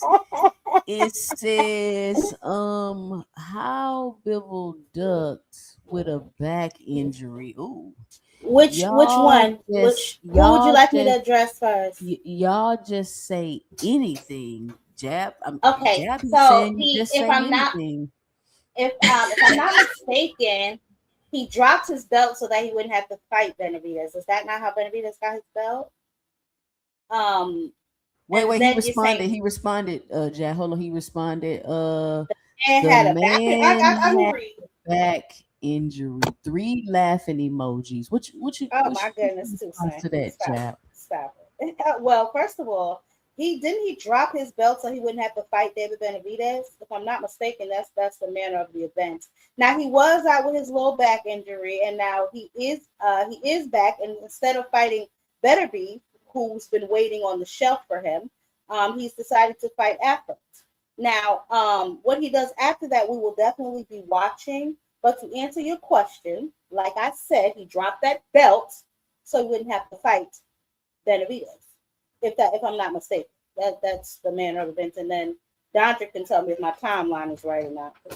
Okay, shout out to Queen with the $20 in the super chat. She says, "Cook up, ladies." Shout out Queen putting that orange in the super chat. Yeah, I know that's my favorite color. We got Dondrick back in the super chat with the $5 in the super chat. He said, "Tell Jupe and Jab I disagree, so yell at me." Shout out Dondrick. Disagree with what? Dondrick has a weird kink, y'all. He be yelling at him all the time. I'm like, for what? Hey, y'all, listen up. We at 19 super chats. We almost to the first goal of 20. One more is gonna tie the goal. We almost there. Shout out to everybody that supported the channel tonight. I hope y'all are enjoying the show. Put a celebration emoji in the chat if you enjoying the show. I didn't think Bivol was gonna fight Benavidez. Like Bivol already ain't got no pop at the division. He already small. He ain't about to fight no Benavidez. He definitely not finna move up and go fight him. That's Yeah. what I think. Yeah, I mean, yeah, I don't see them. I'm not saying they can move up. They probably can. I would just say that neither one of them look like they're struggling to make 175. Each of them look like I've never seen Bivol Bivol or Better Biv look bad on the scale. Like, and I think it's because, some people just fight at the weight they're comfortable with, and that's what they're able to stay at it. I think because we're in an era where everyone shrinks down, we expect them to keep moving up, and that's like a natural thing. Unless you start very, very young at a certain weight, like it makes sense. But like, no, it makes sense. They look comfortable at that weight. Maybe they can, like, Kovalev eventually did because he kept fighting much, guys, he got older. But if they do, great. If they don't, I understand. But David been big for a minute. Like, he's a big guy. But I still would love to see him kind of like fight at 175 a little longer so we can mix it up. If they move up, I'll be happy. And that's why I'm so angry about us not being able to get him versus Opatai because of, Zuffa. But everyone praises it. But it literally killed the biggest fight we could have had at Cruiser. But, whatever. Let's see. No Problem says Bivol doesn't even watch to fight Beterbiev for the tiebreaker SMH. He said he just trying to age Beterbiev out more. You think he's trying to age him out? Well, I mean, the man just had a back injury though. Like, that's the truth. I mean, okay, I'm be real with you. I've always thought that the reason they waited so long to even make that fight, because I'm just telling y'all some factual truths right now. You know how everybody pretend like, especially with Bud fans, they act like, oh, Spence aged him out. Spence, they was taking forever for this fight. Just to let y'all know, Better Biv and Bivol were champions in the same division longer than Spence and Bud. And it took us longer to get that fight, but no one talks about it. I'm sorry. 8 years? Like 8 years. Like, I was watching them fight. I wanted that fight way before Bud even got, I think Bud had just got to the division. And everyone, but PBC wasn't involved in that mix-up because at the time, the whole narrative was, oh, PBC's won in boxing. It took us forever to get Better Biv versus Bivol. And everybody act like it took us forever to get Spence versus Bud. No, Better Biv and Bivol were champions far longer. We didn't get the fight, and I'm sorry, part of me do believe they were trying to age that man out. That's just my opinion, because there was no reason for us not to get it. And they were complaining like, oh, PBC doesn't make fights with each other, but PBC was making fights with Top Rank and all this.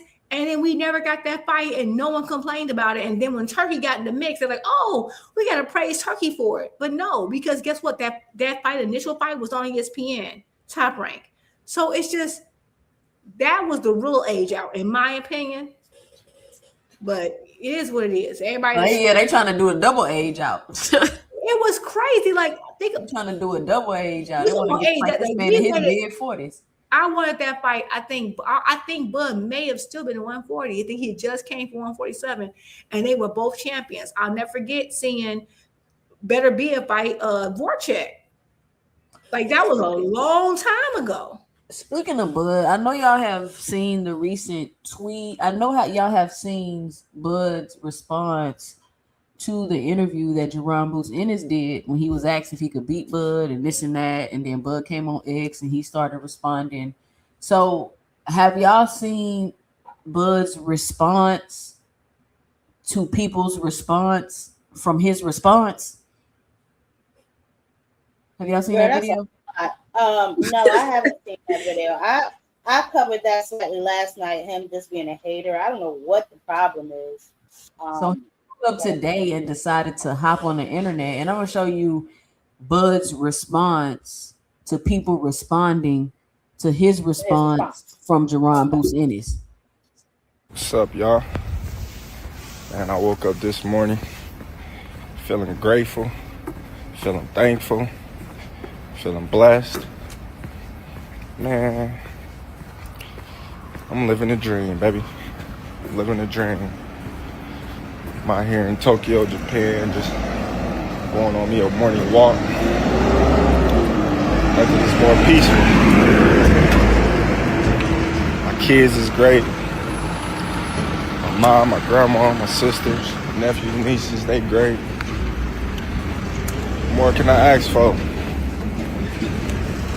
Hey, I done made it, baby. I done made it, baby. And they still want me to come out of retirement and whoop on some people. Hey, what more can I ask for, man? I'm blessed. Life is beautiful right now, and I'm enjoying every bit of it. Now, my issue is that you come out and you say you would have ended somebody's career and did this, a fight that you know your fans want to see, people want to see, and then you come out and you make all these statements on X, and then people like, man, if you're gonna say all that and do all that, just come back and fight. And now that's turned into people wanting you to come back and fight people. So, I mean, I guess maybe Turkey is asking you to come back because Canelo wants his rematch. But I don't really, honestly, and y'all can let me know, your 2 cents. I don't see a big demand for anybody asking for Bud to come out of retirement because it's just like, unless you're gonna come out of retirement seriously and fight Boots, who are you gonna come out of retirement for where people are really gonna just be amped to see you fight? Because you was willing to fight Jai Opataya until he popped dirty, but that wasn't even a fight people was just gonna be all up in arms about or whatever the case may be. But what do y'all think about that? This thing, I feel like him and Shakur and a lot of them do it. They put something out there in the public, and then when the public starts to ask or demand them for it, they act like they're just people just asking them for it out the blue, and they didn't put that out there in the first place. I mean, Janabek, not Jai Opataya, Janabek. But go ahead.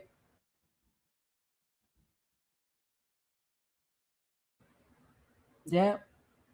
Oh, you talking to me? Yeah. Let me fix my face first because my face is the utmost of scrunched ups. I don't know.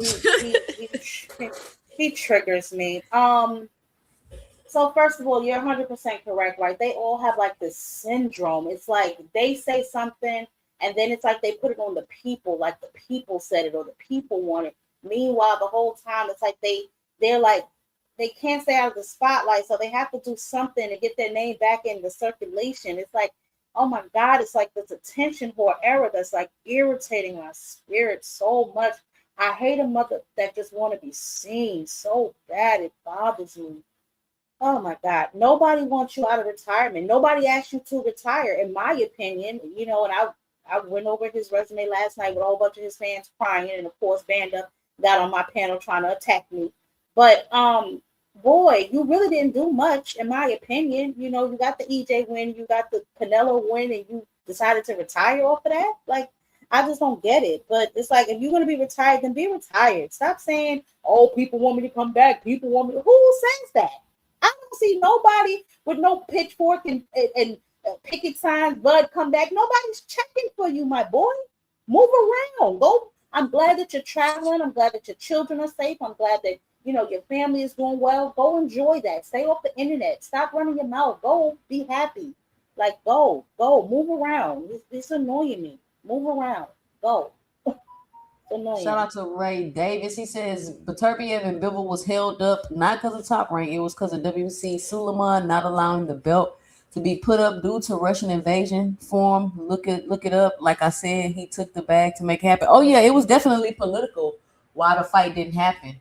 And it wasn't until they definitely dropped that bag to make it happen.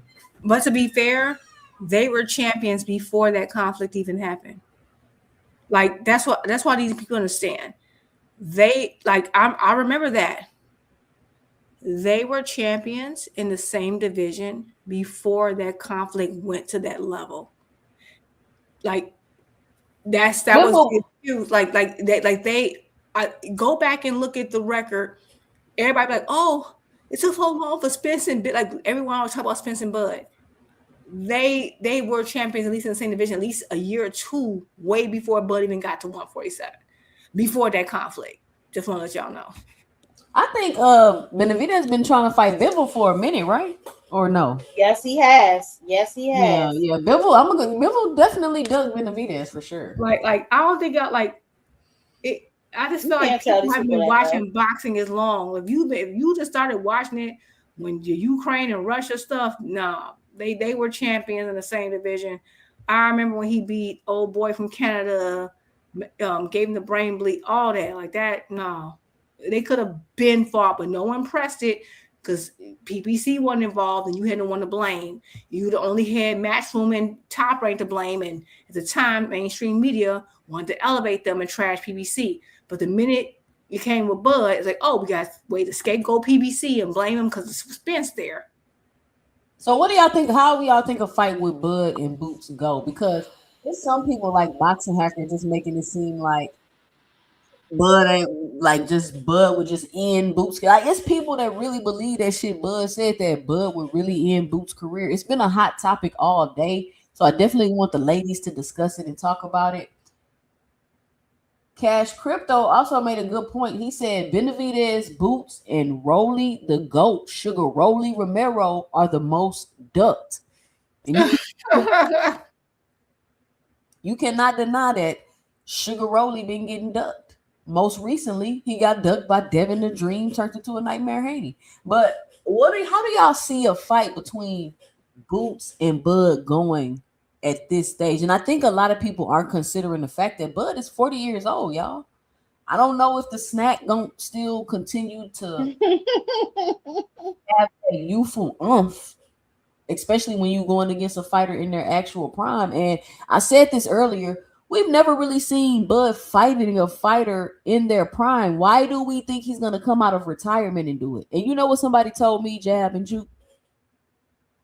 Do you know what somebody told me? They told me that Bud has fought fighters in their prime. They told me Jose Benavidez was in his prime when he fought Bud. Was this after he got a? Was this after, before, after he got shot? He had been shot 7 months before and had a knee brace. I'm about to say. Guess who else they told me was in their prime? Guess what? They told me Gamboa was in his prime when he fought Terrence Bud Crawford. So they said the fact that we keep saying that Bud ain't fought nobody in his prime is an absolute narrative that we keep trying to push, and it's just simply not true. Now, we ain't never seen Bud fight a fighter in his prime. Why do we think he's going to come out of retirement and do it? And on top of him saying several times he's not fighting Boots. And do y'all know what else? While we on this topic that I want to talk to y'all about, did y'all see the Zab Judah video? I did. I played it last night. I sure did.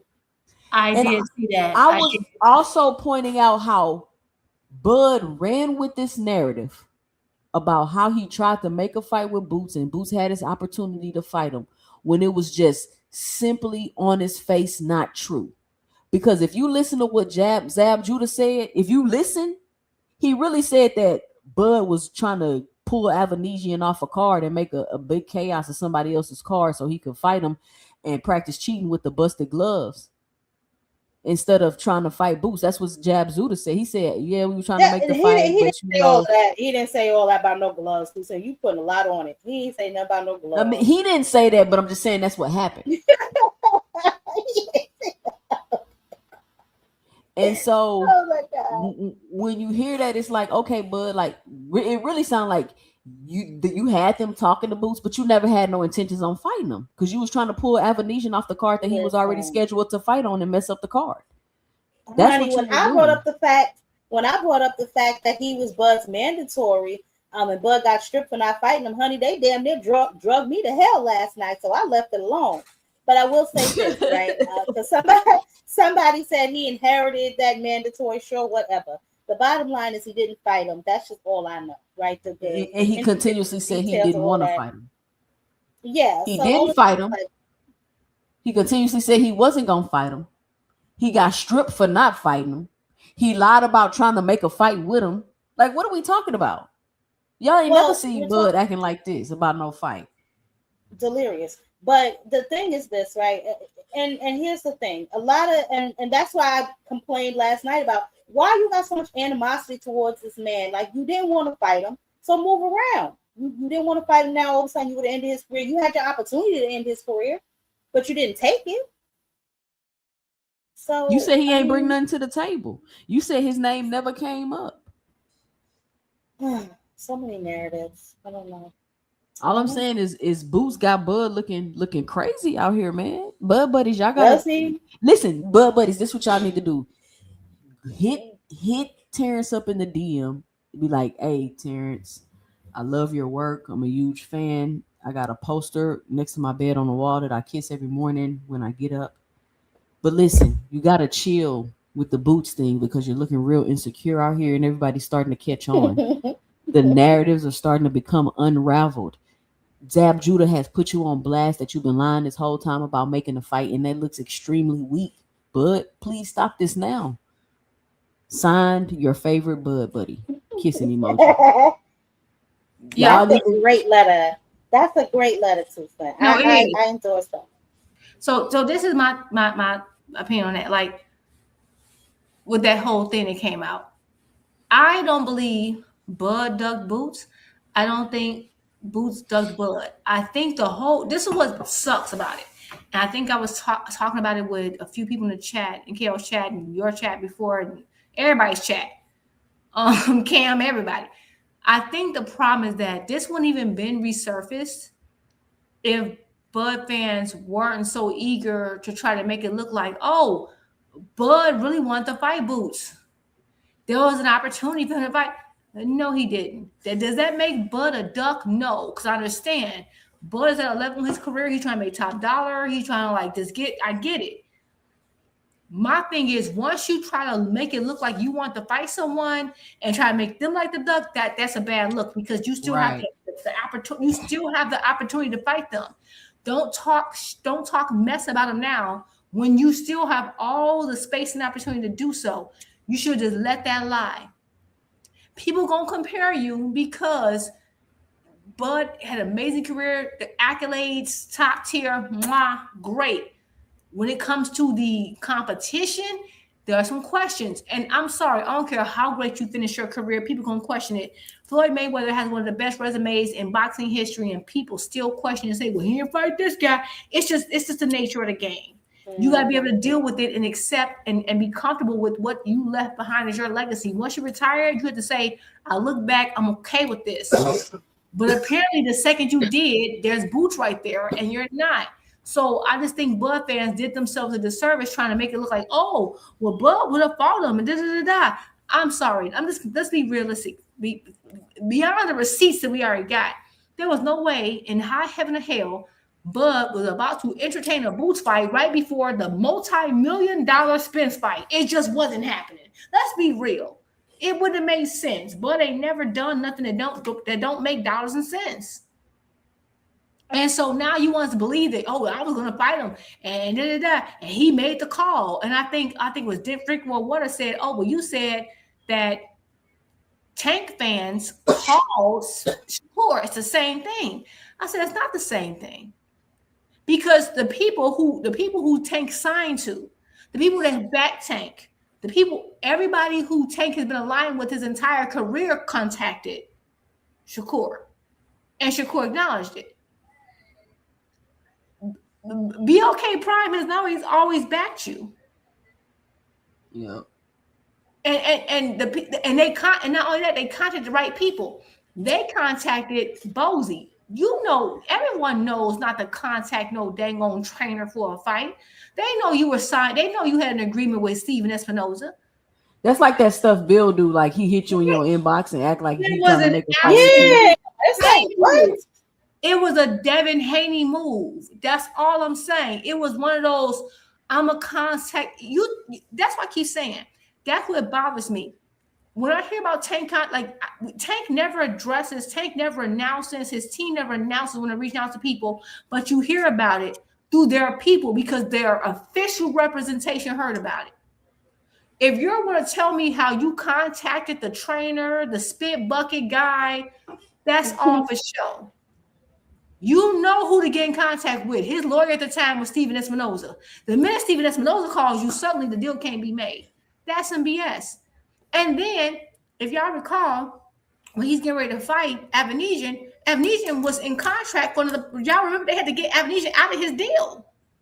And that's where the comes in. Y'all know what's crazy, Juke? Y'all know what's crazy is how Bud must have had them people at BLK Prime looking crazy. Because when Espinoza did call them to inquire about the fight, and they was like, well, basically asked them, do you represent Bud? And they like, no, like, we don't represent Bud. Right, because Espinoza has to legally, like, you gotta remember, he represents networks. He, like, as a lawyer, you have to be very careful. You can be disbarred for certain things you do. You have to, and at the end of the day, like, it didn't work, but at the end of the day, like, they were already in concert, in conversation with Avanesian, and Avanesian did not, they were getting him out of his deal. So it makes it look like y'all just did that contact for show. Right. You always wanted Avanesian, because why would you pay? That's costlier. That's cost more. You have to pay for, like, you have to wait more. You have to wait for his lawyers to get him out of this fight. Let me ask you a question. How can you acknowledge all these things and then turn around and say Bud is not ducking? To me, that sounds exactly like a duck. You're paying somebody else to get out of their contract so that you don't have to fight somebody else.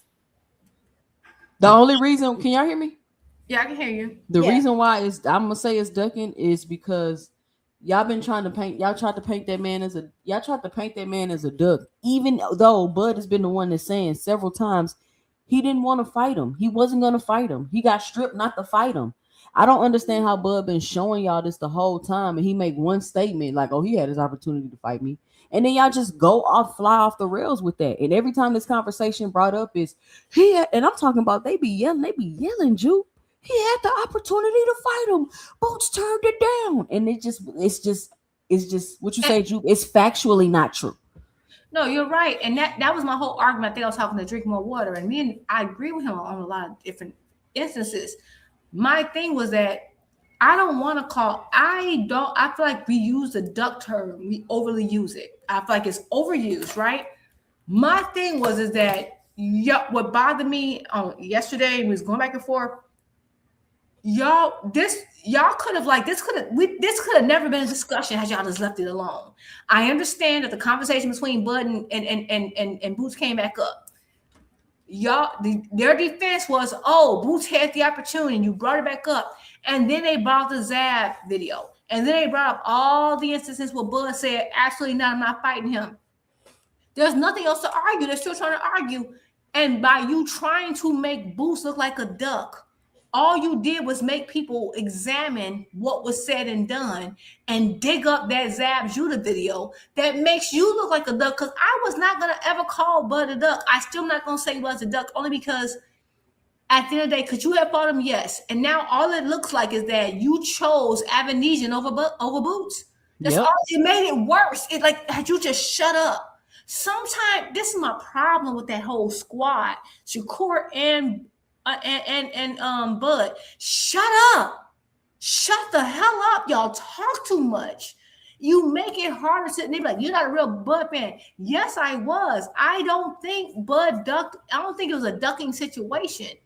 But now it looks like it because you went overboard trying to defend yourself, and you had people dig up stuff that makes it look like it in hindsight, because you have Zab Judah saying, yeah, Boost team was with it, but then we got Avanesian and now it makes it look like you chose Avanesian over Boots. That's exactly, it don't make it look like. It's not that he didn't exactly choose. what it is. He didn't choose Jupe. He never had any intentions on. Right, it does. I agree. It look, because and now even to me it looked like, yeah, because guess what? You wouldn't have had to pay to get Boots out of a fight. You had to work with to get Avanesian out of the fight, and now I don't even want to entertain that. I wasn't entertaining that, and now I look like I'm anti-Bud because I got to acknowledge the truth now that when it came out, had y'all shut up. All right, let me play this video for those that haven't seen it. If you haven't seen the Zab Judah video, put a 0 in the chat. Put the eye emojis in the chat. If you haven't seen the Zab Judah video, drop the eye emojis in the chat. I'm about to play it.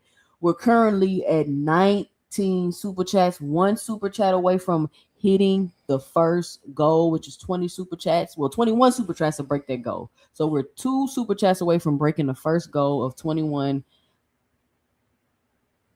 11 super chats away from breaking the goal of 30. Let's hit that. Let's watch this video and see what Jab Judah got to say.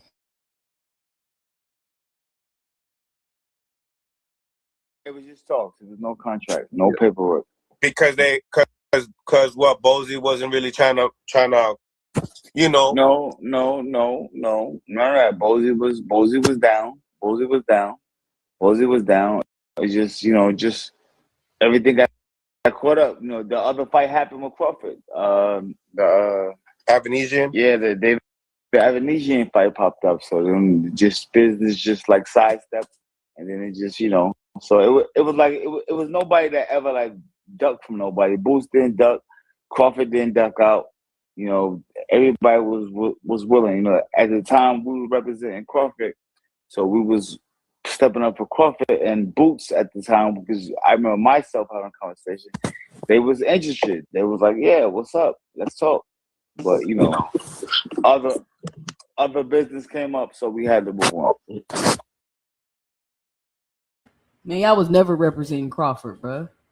Why y'all think y'all finna represent Crawford? Sound like Crawford played y'all. It just like other business didn't come up though. They went to get that man out of his contract. That's the part that like really I think that people are glossing over. It's not other business came up. You inserted yourself in other business. You created a hurt. Right, and you knew that he was with Showtime. You knew and that's what bothers me. And then they tell you, Juke, guess what they say? They say Blue Blood made the call. Who about to take Blue Blood serious trying to make a content creator job? That you don't know who Blue Blood is? I don't really follow a lot of content creators. Well, that's you don't worry about it. But it's a content creator that he's like he does. Oh wait, I know he's like Bill Haney's man. One of Bill Haney channels. One of those he does. He's like tabloid boxing. He does like tabloid boxing news. Oh. I would just say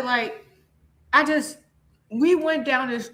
All I would say this is that sometimes when you're so committed to a narrative, things can backfire because no one would have had to dig for that video. No, I think that's new. That's Mill City. That's new. No, right.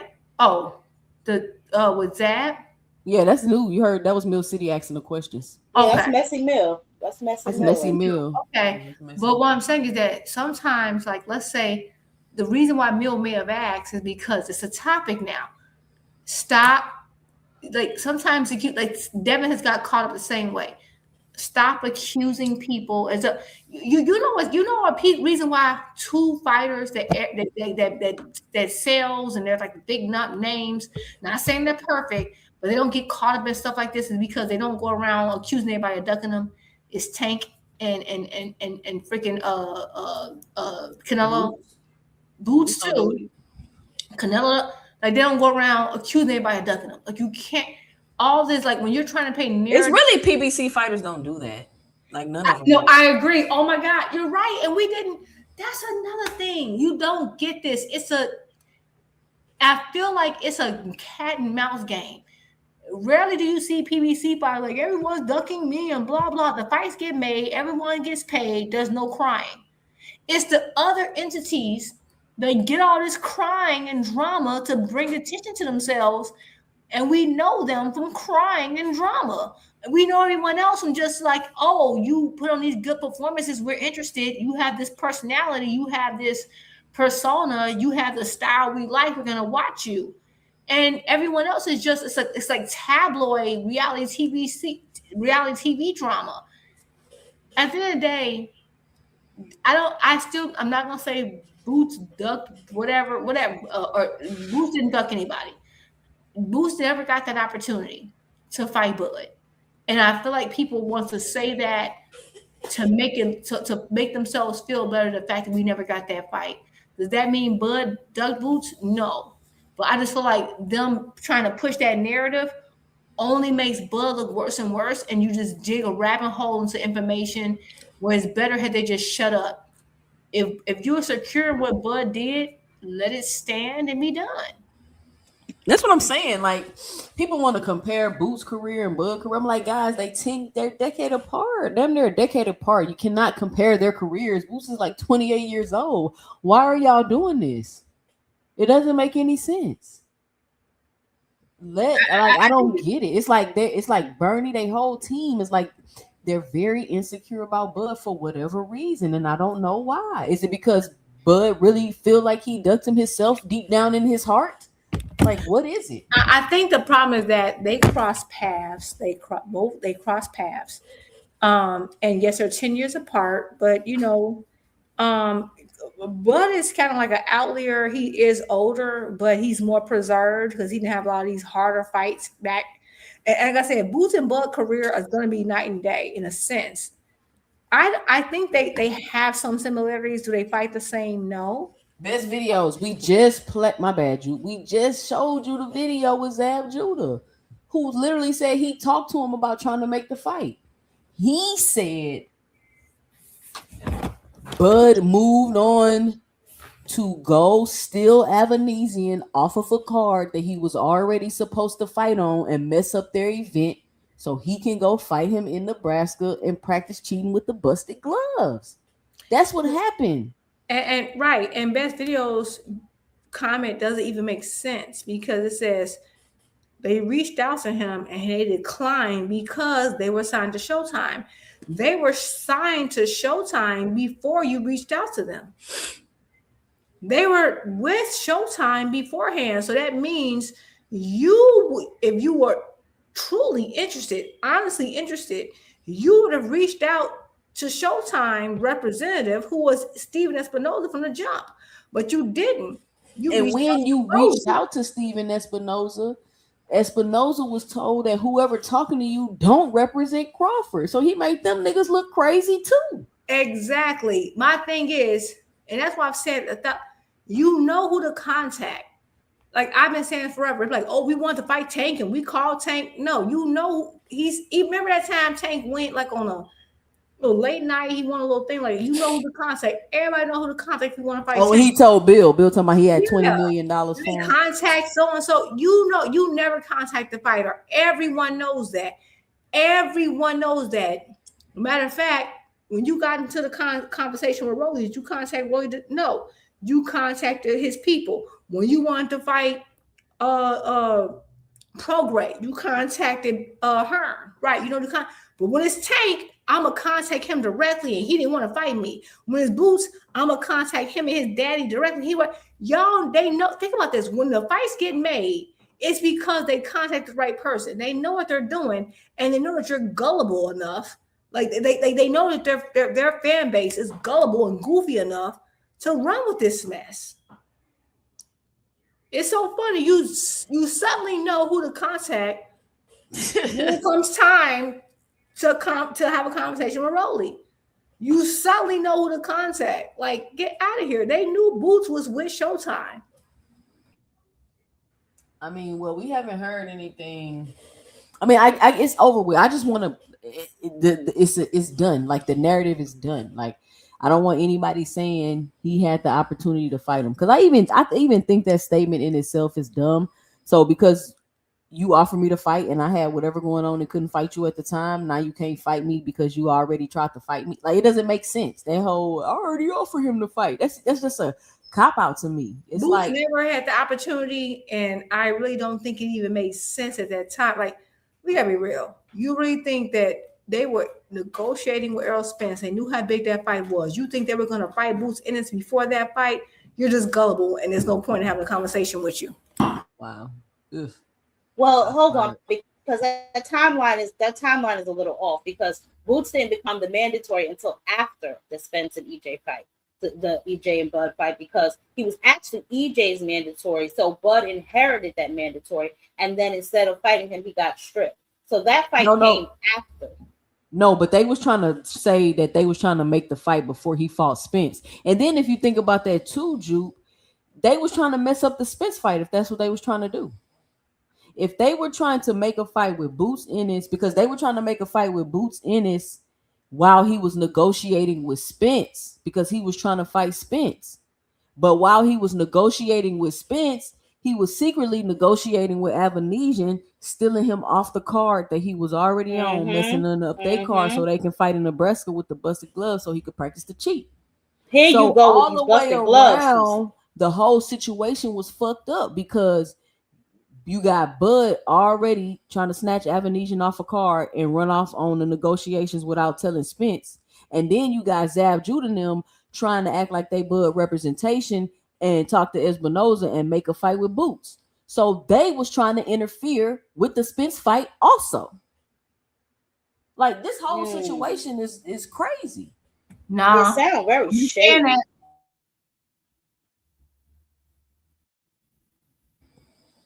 So chat, Bud buddies, tell me if I'm tripping. You got people literally, you got Bud trying to sneak off and make a fight. You got people trying to interfere and make a fight with Boots. That the Boots and Bud wasn't just no regular run-of-the-mill fight. That would have been a big fight too. That wasn't no big run. It wouldn't have been like a huge, big fight, but that would have been a big fight too. So you got Bud creeping off to make another fight, and you got Zab Judah and them trying to make a fight with Boots in the middle of all of this when he secretly doing And other let shit me- and running off on the let Spence me- negotiations. Let me add something because I know a lot of his fans are saying that Boots was, high risk, low reward or whatever. What was David Avenesian? Because like that's just a name on your resume. You know what I'm saying? Boots was an up and coming hungry lion, but his name was buzzing.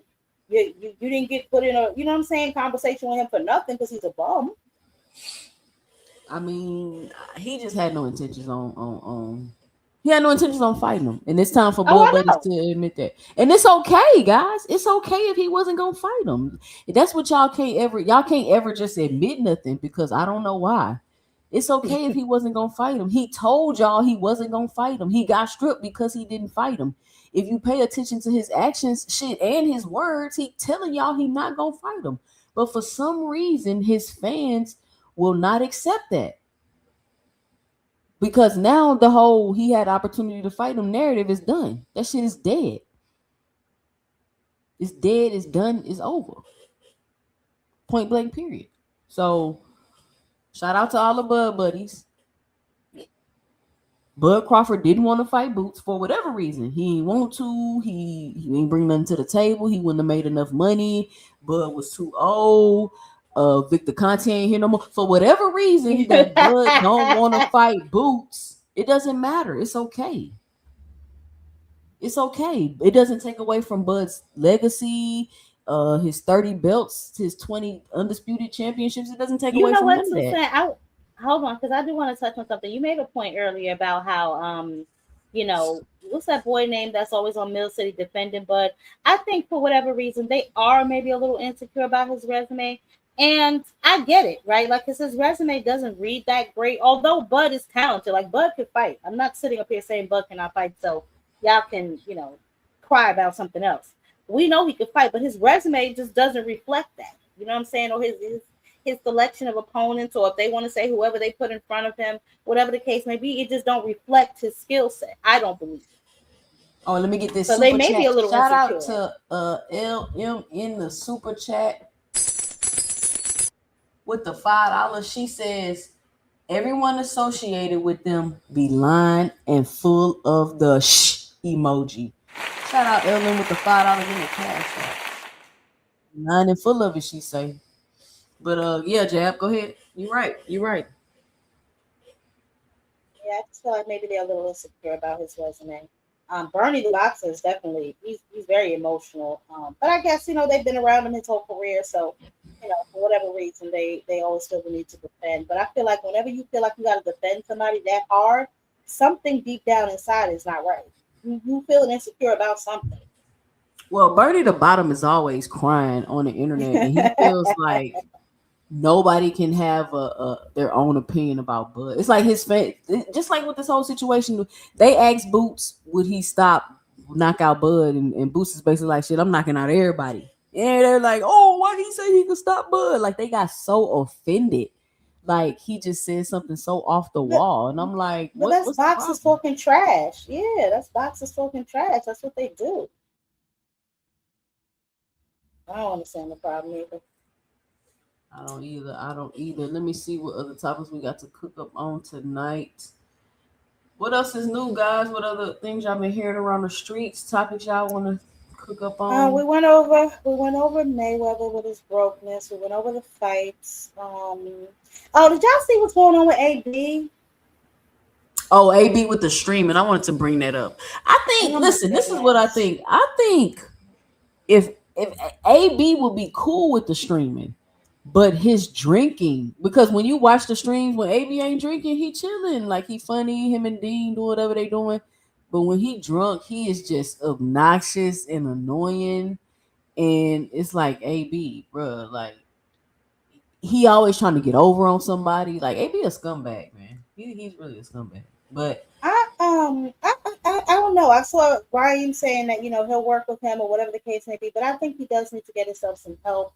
It like breaks my heart, man, to see AB like take this dive. I was such a huge fan. He had so much potential, but I think he really took to like the money and the fame too quickly rather than working on his craft. And then I feel like ever since he got punched on by Maidana, he just wasn't the same. Like his ego took a hit that never recovered, and then add all the drinking on top of that. It's like he never really took his craft seriously. It breaks my heart, man. It really does. It breaks my heart. I mean, AB is. People want to say AB's like a failure, but he made a lot of money. He was the youngest 4 division champion, youngest ever. I mean, he got some accomplishments in his life, but it's just now people kept always hoping for AB because you see like these glimpses of things from him. But I mean, I think AB might be on the spectrum. Like he just. You think he's what? I think he on the spectrum. Why you say that? Because he just like he don't listen to nobody. Look how he act. It's like he cannot make good decisions, basically. No matter how many chances he get, no matter what type of situations he's in, you give him money, he gonna blow it again. Like it's something not right. It's not right with him. Like seriously. I don't think he's on the spectrum. People say he's always been like he's always been like crazy like that. I'm like, this nigga. I think it's like the drinking. I don't know if it's like has anything to do with him being on the spectrum. I think it's the drinking. So when it comes, I'm sorry, y'all go ahead. He off. No, that's AB. Like he needs to be evaluated. When it comes to AB, I don't want to go into too in depth because I know people hate me for this, but like I will just say this. I think a part of the drinking is the issue. I think it's pretty well established he has a drinking problem. And that's a part of the problem. Do I think that's the only problem? No. AB is the type of person when he gets power, he's a different person. And the clip I saw was him asking a girl like to give him a kiss, and she said no, and he just started calling her all kind of bees and whatnot. And I just will say like Adrian has this thing where he's always I don't know. He has this thing where he just I don't know. AB, I think this is sometimes when people get money and access, you get to see who they are, and sometimes you just gotta accept who they are. I'm not saying that he can't get treatment or whatever. I do think alcohol and the addiction is a problem. I think fame can be an addiction. I think you have a certain high and you can't accept the low as a thing.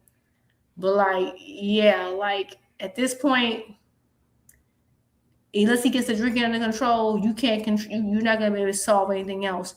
And the problem is that no one advocates for people to because friendship, he doesn't have any real friends, and the friends he does have, because he scammed them all, Jude. Yeah, he scammed his own Instagram followers. Like AB, I don't feel sorry for him at all, to be honest with y'all. AB, my favorite fighter. Please don't mistake what I'm saying. I'm being gentle because of the audience. I understand we have a majority. I'm understanding the audience and things I've said in the past that made people mad. I'm not saying I feel bad. I'm not saying that. Because the way he talks to that woman for not wanting to kiss him and you be and I've experienced that one. Guy try to come, you say no, they call you everything but a child of God. And this is who that's who that person is. And I think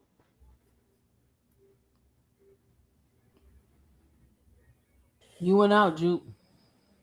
No, I think it was Jab. No, go ahead. Go ahead. Terrence Best Videos. Who's the real culprit in the situation? We're talking about AB. It's him. It's and him. his drinking problem. What do you mean? I just like you say anything about any of these guys. It's like, oh my God, no, it's him. You have people who get a little power. Terrence Best Videos. Don't get timed out my chat, bro. What advisor stole money from him? What are you talking about? Oh boy, here we go. Blaming Al Heyman. Blame Al Heyman. Everything go wrong. We already went over that. We already talked about that today. The only reason AB had any money to begin with is Al Heyman. The only reason AB was able to sustain as long as he did was because of Al Heyman. And Al Heyman just gave him $25 million. Like at the end of the day, at the end of the day, you have people. There's no point. They have a certain ideology and they stick with ideology despite facts, whatever. Despite AB saying, yeah, you kind of held that money, so I want to spend it all out. Meanwhile, you have guys in prison, whatever. I'm not even going to go into. I feel like we waste a lot of logic and intelligence on people. It's like you're wasting it on like unsoiled ground. Let the ignorant stay ignorant. Like at this point, I'm tired of wasting energy and intelligence in people who can't absorb it. And I don't mean that in a really rude or mean way, but I realize we keep pouring into people who don't have a cup. I'm sorry. I'm done pouring into people who don't got a cup. You don't have a cup. We just gonna sweep you off. And no disrespect. Hopefully you get, it's just it's innate at this point. AB, nothing Al Heyman did made AB call that woman out her name for not wanting to kiss him and how I don't play with women and da-da-da-da. He has an entitlement thing. He felt like that woman should have kissed him. He felt like women should heel to him. AB always has an issue with women. He's been trashing women from day one. That's his way. Because I'm sorry, I don't even want to go too in depth with this, but as a man of his particular stature and his race, he's dumping on the only people he think he can dump on. And that's what he does. The minute he got fame and wealth, that's what he did. Well, that's a lot of them. That's a lot of them. So here's my thing with AB, right? I think, and I think this is his problem, right? He's probably still mentally living in yesteryear, right? And I'm not making excuses for him, but when he's rejected and when he's like, people talk to him in a certain way, in his mind, he's like, I'm AB. You know what I'm saying? Not realizing you ain't been AB in a minute. You know what I'm saying? So I think he's still like living in yesteryear in his mind. And he can't fathom the fact that he's not that nigga no more. But what's crazy, Jab, is that he gets to do it among these dudes. If you're a woman and you fail for a second, they gonna make you remember it, live it all day. This man can have a gazillion, failed relationships, failed everything, and they're like, he's still AB, right? And at the end of the day, he's still trying to. What sucks is that he still sees his self-worth through certain accomplishments, and that's the problem with a lot of men in patriarchy. They bought into the idea that my self-worth is in money, and if you saw yourself as a human being, and it's just you're like the things that is eating them up is the things that they're promoting and buying into. I'm AB. I was the 4th division champion. No, you're AB. You're you're Adrian. You're a grown man. What's your personality? He's not even trying to charm women. He's not even trying to like introduce who he is because he don't know it because it's all everything he is accolades. Yeah. You know what I'm saying? Like you're still a human being. You're still funny, smart, whatever. Where's your identity? You're right. You're leading with accolades and then getting mad when women are like, oh, let me be like, I'm not saying they should, but like his whole identity is wrapped up and I'm able to accumulate the success. I'm a millionaire. You need to heel to me. If I want to kiss you, you're supposed to kiss me. He has a sense of entitlement because he accomplished some things. And a lot of men go out their way to accomplish things so they can obtain entitlement. They don't want to be good people. They don't want to strive to be good human beings. They want to accomplish things so they can like demand stuff out of people at a whim. And it's not working for him, and that's why he mad. Well, that's what I'm It saying. don't help that you look like a busted. Man, That's what I'm saying. He's living in his mind on yesteryear. You keep saying, "Oh, I have all these millions." No, you had all these millions. You have nothing now. You running out on tabs at bars. You asking people for money to get in Ubers. You know what I'm saying? Like he needs to start. I don't know, man. And chances are, guess what? The women who was by him before he had anything, he don't even want them. He want the women. That's what's That don't crazy. want him. Yeah. Right. The women who was standing beside him, he likely dogged them out. Who stood there like, oh, they ain't gonna stand by you. What? Yes, Terrence Best videos. Floyd is lying. Go ahead, Drew. That's why, like, at the end of the day, I hate this is happening to AB. When I saw that clip and he started calling her out, and I'm like, dang, all he said was no. And it drew me back to a point where I'm like, no, thank you. Have a good day. It's crazy. Like, you literally ain't safe out here. You have to say yes or you ain't safe out here. And this man who was a millionaire, 4 division champion, is acting like this. If he acts like that, how you think the average man act like? Well, thank you, ladies, for joining me tonight. We're coming up on midnight. I don't know. I said I was gonna wake up in the morning and come live for the Inoue fight. I don't know if I'm gonna do that because I don't know if y'all gonna show up. Put a 1 in the chat if you're gonna be up in the morning watching the fight. So the Inoue fight is 7 a.m. Central Time, right? I'm getting up for that because I'm so interested now. I'm so interested. I don't know if I should get up at 6 or 7. Are you on Central Time or? I think I'm on standard Central Time. It is 11:59 where I'm at right now. Okay, we're on the same time. Okay. So what time you gonna get up? I mean, what time is it gonna start? What time is it? Is it 7 a.m.? I thought it was 7 a.m. Somebody told me 4 It starts- o'clock. it I've starts heard at- from it starts 4, at- 6, and 7. It starts at 3 a.m. What is it? Standard time or something like that. And then I know the ring walk is 8 a.m. Eastern Standard Time, my time. So, Okay, so y'all basically can it's time me. 6:30 2 cent. Because I'm assuming Inoue walks out at like 7 a.m. Central our time. And what the fight gonna be on? The Zone. The Zone? I thought that's not The Zone. Or was it ESPN? Yeah, The Zone.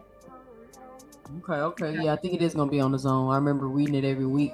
All right, y'all. We're gonna go around the panel, let y'all get y'all final 2 cents off. I'll be live again Sunday for the weekly wrap up where we go through the news, we talk about the upcoming fights, we talk about the fights that happened over the weekend, and we get everybody 2 cents about that. That's the show for the hardcores. So if you are hardcore, you definitely want to come to the Sunday show where we talk about the fights, we talk about how they look, the technical, this, that, blah, blah, blah. If you're hardcore, you definitely want to be on that show. Also, I'll be live again Tuesday for 2 cents after dark. And I'm thinking we might have to talk about this Megan Thee Stallion Klay Thompson thing because it's getting out of hand. So we may talk about that Tuesday on 2 cents after dark. Jude, what's your final 2 cents? What you got for the show? Thank you so much, 2 Cent, for having me. Jab, it's always a pleasure to be on the panel with you. I just want to say I'm excited for this weekend of fights. I really am. I got a lot going on. Life is busy.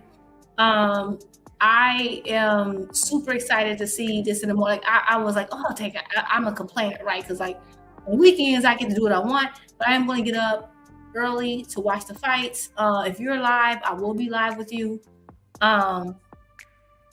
And I'm so excited to see how Benavidez looks in this fight. I want to see how Resendez does with Munguia. Like I didn't watch the fight tonight on Pro Box.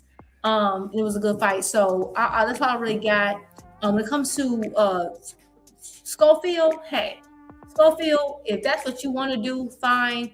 I think it's crazy that people think that like Schofield are like, oh, we want Schofield and Pitbull's terrible. Meanwhile, all Tank's contemporaries are like, yeah, we want we want Pitbull, and they want like a whole 8-week, 10-week camp to prepare for Pitbull. But Tank is considered that Tank can take this man as a tune-up. Like their number one like their first choice plan would be Tank's tune-up. That's just a reminder of how the bar is set differently. I'm excited. I want to see Earl. I'm hearing about Earl and Zoo. I'm so as much as scared as I am for Earl, I'm just happy to see him back. So other than that, like Bud, the Bud whole Boots thing. Listen, I don't think Bud's coming back. If he did come back, I would welcome him because Bud is great for boxing. Whatever people think, Bud is great for boxing. I love seeing Bud fight. I've never rooted against him. Even with him versus Spence, I was like, okay, whoever wins, wins. So I really love it. But other than that, I'm just excited to see a good weekend of boxing. Thank you, ladies, for having me. And I am out. And I'll see y'all in a few hours. All right, peace out, peace out. Good night. Jab Queen, what's your final 2 cents? Jab, close us out. What you got for the show? I am going to be watching that fight in the morning in my bed, honey, underneath the covers. But I am going to definitely get up and watch it because I am a little excited about that fight. I can't wait to see Benavidez. I hear everybody, Zerto's bigger, this, that, and the third. I just have all the faith in the world in David Benavidez. And listen, this is going to be his test, right? Hopefully, he passes. You know what I'm saying? And then we see what's next for him. It's not really much else for him. You know what I'm saying? Unless we start talking about him going up or maybe going back down. But I got faith in Benavidez. I think he's going to do it. I think it's going to be ugly. You know what I'm saying? But I definitely do think in the end that he'll pull it off. Just as far as about everything else that we talked about tonight, Floyd Schofield Sr. calling Tank a tune-up is the wildest work I think that I have heard thus far this year. I just can't even entertain something like that. His son is skilled, yes, but to call Tank a tune-up is the most disrespectful thing I think I've ever heard. But, we'll see if that fight gets made. We'll see what happens. As far as the Boots and Bud thing, they didn't fight. They're not going to fight. It is what it is. I don't see why all the energy is towards Boots. He's doing what he set out to do. Now he's at 154. He's trying to collect the belts like he was trying to do at 147. This is what some of y'all claim that y'all want, right? Y'all claim that other people don't chase the belts. He's chasing the belts, and y'all still got a problem. So some people just want to have a problem just to have a problem. But thank you so much, Trusen, for letting me up. I appreciate it. Oh yes. They press conference. It was this morning, Cam? No, it's in the morning. Oh, okay. I'll definitely be watching that too then. That's what's up. I'm glad he's getting back in the mix. Are you worried for him too, son? I am a little worried for him too. Man, I don't even know what to think. Listen, I don't know why Earl would voluntarily put himself in the ring to get his ass whooped, but I hope he's ready, man. Huh? You think Tim Dugan whoop his ass? No, I think Earl Spence is the comeback king. I think if anybody can come back out this situation and be successful, it'll be Earl Spence. So I think he could beat Timmy. If he's 65%, 70%, I think he's gonna beat Timmy. We just gotta see how he gonna look. And I'm wondering why he fighting in Australia though. Like Earl, we was expecting you to be in Dallas. I think he might say that for a bigger fight. But I too, I'm glad that he's coming back. I would have preferred him to take a little bit of a softer touch than Tenzou. I don't think Tenzou is a world beater by no stretch of the imagination, but he is tough. You know what I'm saying? And he is durable. So whatever Earl got left in the tank, he gonna need it. You know what I'm saying? But and we'll see what he does after this. But I am excited to see him back. Boxing needs him. We need the Charlos back. You know what I'm saying? So it's all a good time when all the boys are playing. So hopefully Mayweather figures out what he got going on. I see another goddamn post about him owing somebody money. I'm gonna start him a GoFundMe, honey, because apparently Money Mayweather is running out of money, honey. So, but hopefully he works that all out. I know he has that fight, like I said, with Pacquiao in September. I don't know what's going on with the Mike Tyson fight now. I told you the other day about their financial woes, and now he can't even go across seas to fight his exhibition that he had coming up. So I don't know. Mayweather needs to get it together. That's all I know about that. But thanks for having me, Tucson. It's been a blast. I forgot how much fun these Fridays are. I'm so glad you let the wolves up here, honey, because they was emotional in that chat, baby. Oh, I gotta go back and rewatch it. it. You gotta read some of these comments. These boys, I feel like I gotta bring my Kleenex for them tonight. But thank you so much. It was such fun. I will see y'all on the next one. Shout out to Jab Queen Boxing. Y'all be sure to go sub up to Jab Queen Boxing. Jab, drop your link in the chat. If you listen to me, I'm pretty sure you already subbed up to Jab Queen. Go sub up to Jab Queen. Great live shows, excellent content, covering the women's boxing, covering the men's boxing, covering the events in boxing, just all around common sense, logical boxing talk. If you're into common sense, non-filtered, honest, genuine boxing talk, go sub up to Cam J Network. Cam J, drop your link in the chat. Go sub up to Jab Queen Boxing. Gap Tooth Games, I don't know if Gap Tooth Games still here. He got a channel, he can drop his link. And anybody else that got a channel, y'all make sure y'all let me know y'all got channels so I can, shout y'all out, get people to sub up. Great live tonight. We covered a lot of topics. We covered the fights. We gave our 2 cents about the fights, technical analysis about the fights, who we think gonna win and why they gonna win and how they gonna win. Listen, this is the best. Not the best women's boxing show. This is the best boxing show on YouTube. I promise you I'm your favorite YouTuber's favorite YouTuber. Be sure to punch the like and subscribe button. We on the road to 5,000 subscribers, but the next stop is 2,000. So what I want everybody to do is take one of my videos. Take my most recent video. Take my Jude, did you get a chance to see my most recent video? I want to hear your 2 cents about it. Send it to somebody that like to talk boxing. Tell them, check out 2 Cents Boxing. Go sub up. It's 30 people in here. So 30 links should be sent out. We hit 19 super chats today. You still got a few more minutes to get your final super chats in. Can we get over 20? Can we get 21 super chats so we can break that goal tonight? I'm doing my outro right now. We got until the outro is over to break the goal. 2 more super chats. Who's it gonna be? Shout out to everybody that supported the channel tonight, through the Cash App, through the super chat, engaging in the chat, coming on the panel, punching the like button. And shout out to everybody that's gonna watch the replay and leave a comment. Listen, when y'all watching the replay, y'all gotta leave comments. Y'all gotta keep the conversation going, because the comments is what show the algorithm that people like this content, and we should show it to more people to like the content.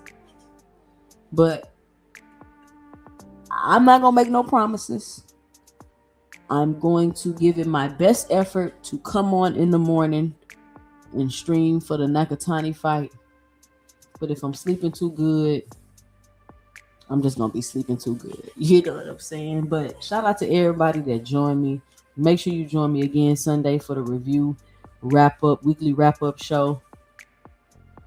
And listen, if you don't want your host all in the videos, timing you out, kicking you off the panel, muting you when you're trying to talk, leaving you in the background, come on over to 2 Cents Boxing, where we talk everything boxing and everybody's entitled to their own opinion.